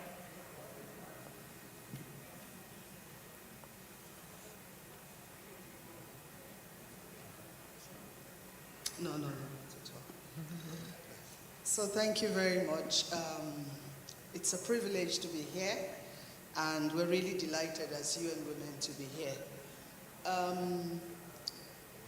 And thanks to all the panelists. As I sat down here, I've just been having a lot of reflection about what we've heard. But I just wanted to stress a few things. I was looking at the result of the poll that was done, and I discovered that the issue around unpaid care work, care responsibility, was top. And I quickly reached out to my colleague, because recently we had just done a study with the National Bureau of Statistics on transforming care system in West Africa, West and Central Africa. So I just wanted to give us some of these statistics just to validate what we saw here. I was telling Adada I was a bit shocked, because somehow I felt that some of these statistics relate more to women who are their lower cadres and all that. But the people who took the polls here are, middle class and high class women. So I'm shocked that we're actually getting almost the same result. So I'd like to just quickly read a few statistics. So Nigerian women do 4 times more unpaid care work than men. 4 hours and 22 minutes versus 1 hour, 12 minutes that men do. Well above the global average. So Nigeria is well above the average globally, which is about 12.2 hours, 2.5 minutes. And sub-Saharan Africa, which is about 3.1 minutes. We also discovered that because of infrastructural deficits, which undermine care provision, only 29% have safe water, 55% have electricity, just about 5% of, okay, let me move to this other one. Care work limits women's economic participation. Care is the main reason 20.16% of women are outside the workforce. I think it is critical because one of the things that this project wants to do is to improve access for more and better jobs. And if we're still dealing with all of these challenges, it means that we have a lot of hurdles to actually deal with. The impact is even greater for rural women and less educated women. 96.4% of working women are in the informal sector, like we know. Social norms are the biggest issues that we're dealing with. 17% of women believe, and 22% men believe that women should stay at home, even in the 21st century. Care investment drives growth. Closing care-related gaps could boost Nigerian GDP by at least 9.3 billion naira. Or is it dollar? Dollar. Universal care could create 9.5 to 17 million jobs, 60% plus fueled by what? Women. Pay care sector need investments. 90% of nurses, midwives, the statistics goes on and on. So I had a goodwill message that I had brought from Madam Beatrice Young. Because of time, we've not been able to take it. But she has asked me to give IFC her warm regard and every partner that is working on this. And to say that UN Women, if we will not be able to do anything, these robust statistics that we have is a big lever that we can take advantage of to actually promote this project in a way that we can achieve impact on this project. Thank you very much. Madam Moderator, at this point, could you just allow me to quickly come in here? I was looking forward to her participation. Unfortunately, she couldn't. So do allow me to use this opportunity to recognize the UN Women Country Representative for Nigeria and ECOWAS. And her representative, once again, is Patience Ikeoba, who is the Deputy Representative UN Women in Nigeria. We thank you very much. So she was supposed to be a participant, she couldn't, and she has just saved me, taking her back to the lectern because she has delivered her address. We thank you again. Please extend our regards when you get back. We love the UN. The UN like women. They take care of women. Please go ahead. All right. I'm sure you were just rounding off. Yes. The lunch is getting cold. So don't worry, I'll wrap up in 30 seconds. So thank you once again, everyone, for contributing to these conversations, and we implore you to join. I think maybe they should also still put up the QR code to engage and to act. Thank you very much, and have a wonderful lunch. Can we have a photo opportunity with the panelists, the moderator, and the panelists? Now, for those who want to join, I would just hand over the microphone to Ada to quickly, because the QR code is there. She might be able to put you through the navigation once you have the QR code scanned. So I'd like to, Mariam and Ada to please go up. Christian, please join them for the photo-ops as well. Mohammed, where are you? I did see Mohammed earlier on. Please join Mohammed. Thank you. Roderick Jagin, where are you? Please join us. Vivian Awo, where are you? Please join us on stage. And of course, the ISC industry teams, please join us on stage. This is a very, very important moment where we capture you with our panelists.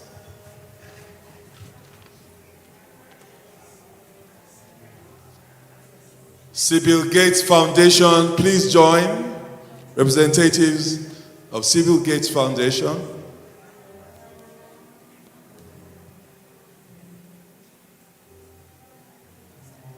Sybil Shidiak, please join us.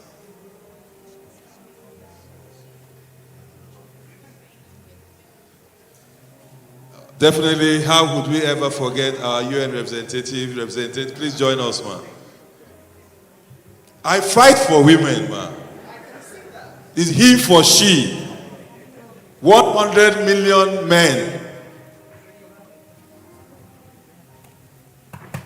And of course, I'd like to invite Ayodele Fashogbon to please step forward as well.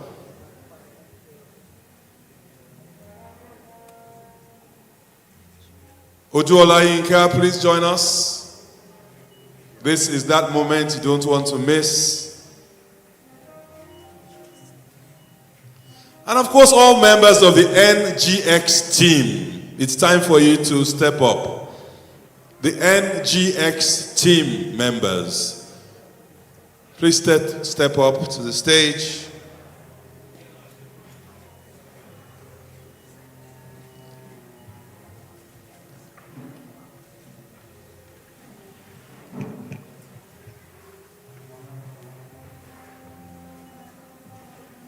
And of course, I'd like to invite Madam, representing our minister. I'll personally see you up stage.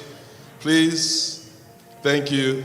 So you're having the distinct honor of being ushered by over 100 men up to stage. Thank you very much. While that is going on, and there is no one else to join, permit me to recognize our development partners in the room. The German Embassy, Norfund, Netherlands, the European Commission, FCDO, the British High Commission, the government of Italy, JICA Nigeria, Gates Foundation, MasterCard Foundation, ASR Africa, Ford Foundation, MacArthur Foundation, MTN Foundation, and Sterling One Foundation. I would also have them know that there is a meeting for our development partners. So development partners, please ensure that you stay behind so you can attend the meeting which will take place at the Atlas Room. This is a closed-door meeting for our development partners. I shall now quickly invite and introduce at the same time the CEO, NGX Reco, Olufemi Shobanjo. So please give us the closing remarks.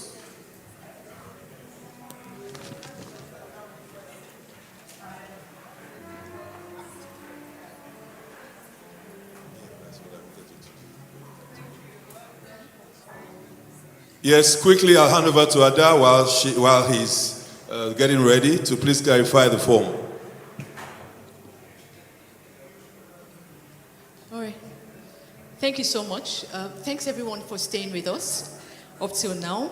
We're looking forward to engage you at lunch, but we've received a lot of questions regarding the expression of interest form, and I wanted to take this moment to clarify. What is expected is you go on the form, you indicate your organization. There's a line there that asks about the executive sponsor. The executive sponsor actually refers to who in the organization would lead the charge. So for the person who is filling the form, please indicate your name, the name of your organization, your role, and then the executive sponsor, the sector that you belong to, so that we can contact you, ensure that your email address is properly imputed, so that we can contact you to understand and explore entry points for collaboration on the Nigeria Agenda Country Program. We look forward to seeing your entries. The QR code is there again. The executive sponsor is the person who is expected to lead the charge within your institution, whether you're a development partner, a government, a private sector firm, a business development service firm, whatever organization it is. Please fill in your information and we'll reach out to you. Thank you. All right. I think it's been a very impactful day we've had today. My job is very easy. It's really just to close. But I thought there are a few points that I think I can also add. And I promise to wrap this up in the next 2 to 3 minutes. It's amazing that we're still having these sort of conversations in 2026, talking about barriers. I think we really need to do a lot to get rid of barriers. To put things into perspective, looking at things from my own lens, I remember growing up, my mother was an entrepreneur. My father was her biggest sponsor. I have 2 sisters. One of them is an executive director in a bank. The other is a serial entrepreneur. They don't have any restrictions, any gender restrictions. My wife, I'm her biggest supporter. She's also a successful entrepreneur. I myself, I'm a product. My former boss was a female, was a woman.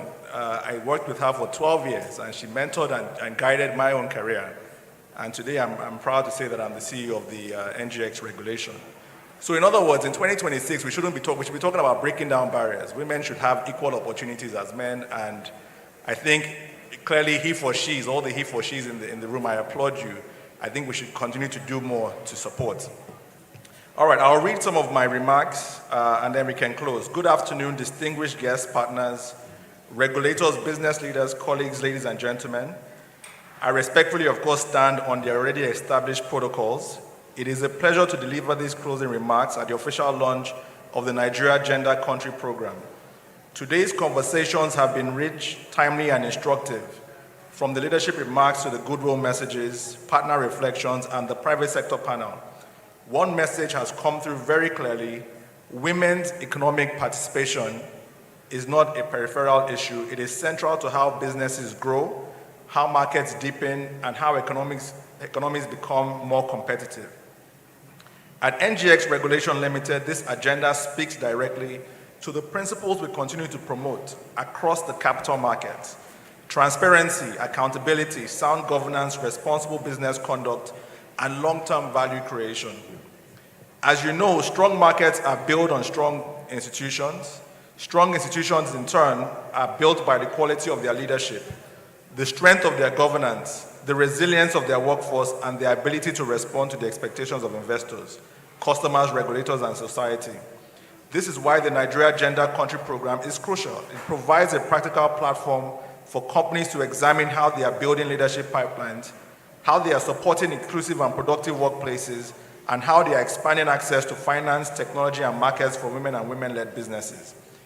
This ambition strongly aligns with our own commitment at NGX Regulation through our own Equip Her program, which is a flagship initiative that's dedicated to advancing women's financial literacy, deepening financial inclusion, and expanding women's participation in Nigeria's capital market. Through Equip Her, we have sought to equip more women with the knowledge, confidence, and access needed to participate as investors and wealth creators, recognizing that financial inclusion is fundamental to economic empowerment. In many ways, the Nigerian Gender Country Program builds on this same philosophy by taking a broader ecosystem-wide approach to expanding women's access to leadership opportunities, quality employment, finance, technology, and markets. I would also say that our X-Academy team at the Exchange, which is our training academy, has just recently concluded training across Nigeria in Port Harcourt, Lagos, Abuja, where over 90 women-led owned businesses were taken through an accelerator program for access to finance and investor readiness. So we're not just preaching, we're actually doing what we say we're going to do, and we're trying to expand this across. This is also consistent with the direction of corporate governance and sustainability standards globally and locally. Investors and regulators are increasingly asking companies to provide clearer, more decision-useful information on the sustainability-related risks and opportunities that affect their businesses. reporting frameworks such as the IFRS S1 and IFRS S2, the NGX Sustainability Disclosure Guidelines, the SEC Sustainability Financial Principles, and other recognized reporting standards all point in one direction. Companies must be able to demonstrate how they are managing the issues that shape long-term resilience and value creation. In that context, gender inclusion is not separate from governance. It is part of a broader question of how companies build effective institutions, manage human capital, promote fairness, strengthen accountability, and position themselves for sustainable growth. The program launched here today therefore gives Nigeria's private sector an important opportunity. It gives companies a platform to learn, to benchmark, to collaborate, and to translate commitment into action. Advancing women's leadership and participation in the market is a core part of that agenda, which is why today's launch really matters. It moves this conversation from principles to practice. I would like to commend and congratulate the companies that have expressed interest in this multi-year program. That expression of interest is an important first step, but the real value will come from the actions that follow. For participating companies, the task ahead is very practical. It is to review leadership pipelines, strengthen workplace policies, identify barriers affecting women's participation, improve access to opportunities for women-led businesses, and importantly, track progress over time. The success of this program will be assessed by the quality of implementation, the decisions companies make, the policies they strengthen, the data they are willing to track, and the progress they are prepared to report. On behalf of the NGX Group, I commend the World Bank and by extension the IFC, the convening partners, the Securities and Exchange Commission, the LCCI, the Lagos State Government, and all participating organizations for the leadership that has been demonstrated through this program. I encourage every organization represented here today to engage actively with the Nigerian Gender Country Program in the coming months, and I look forward to the collective impact. Thank you very much, and have a wonderful afternoon.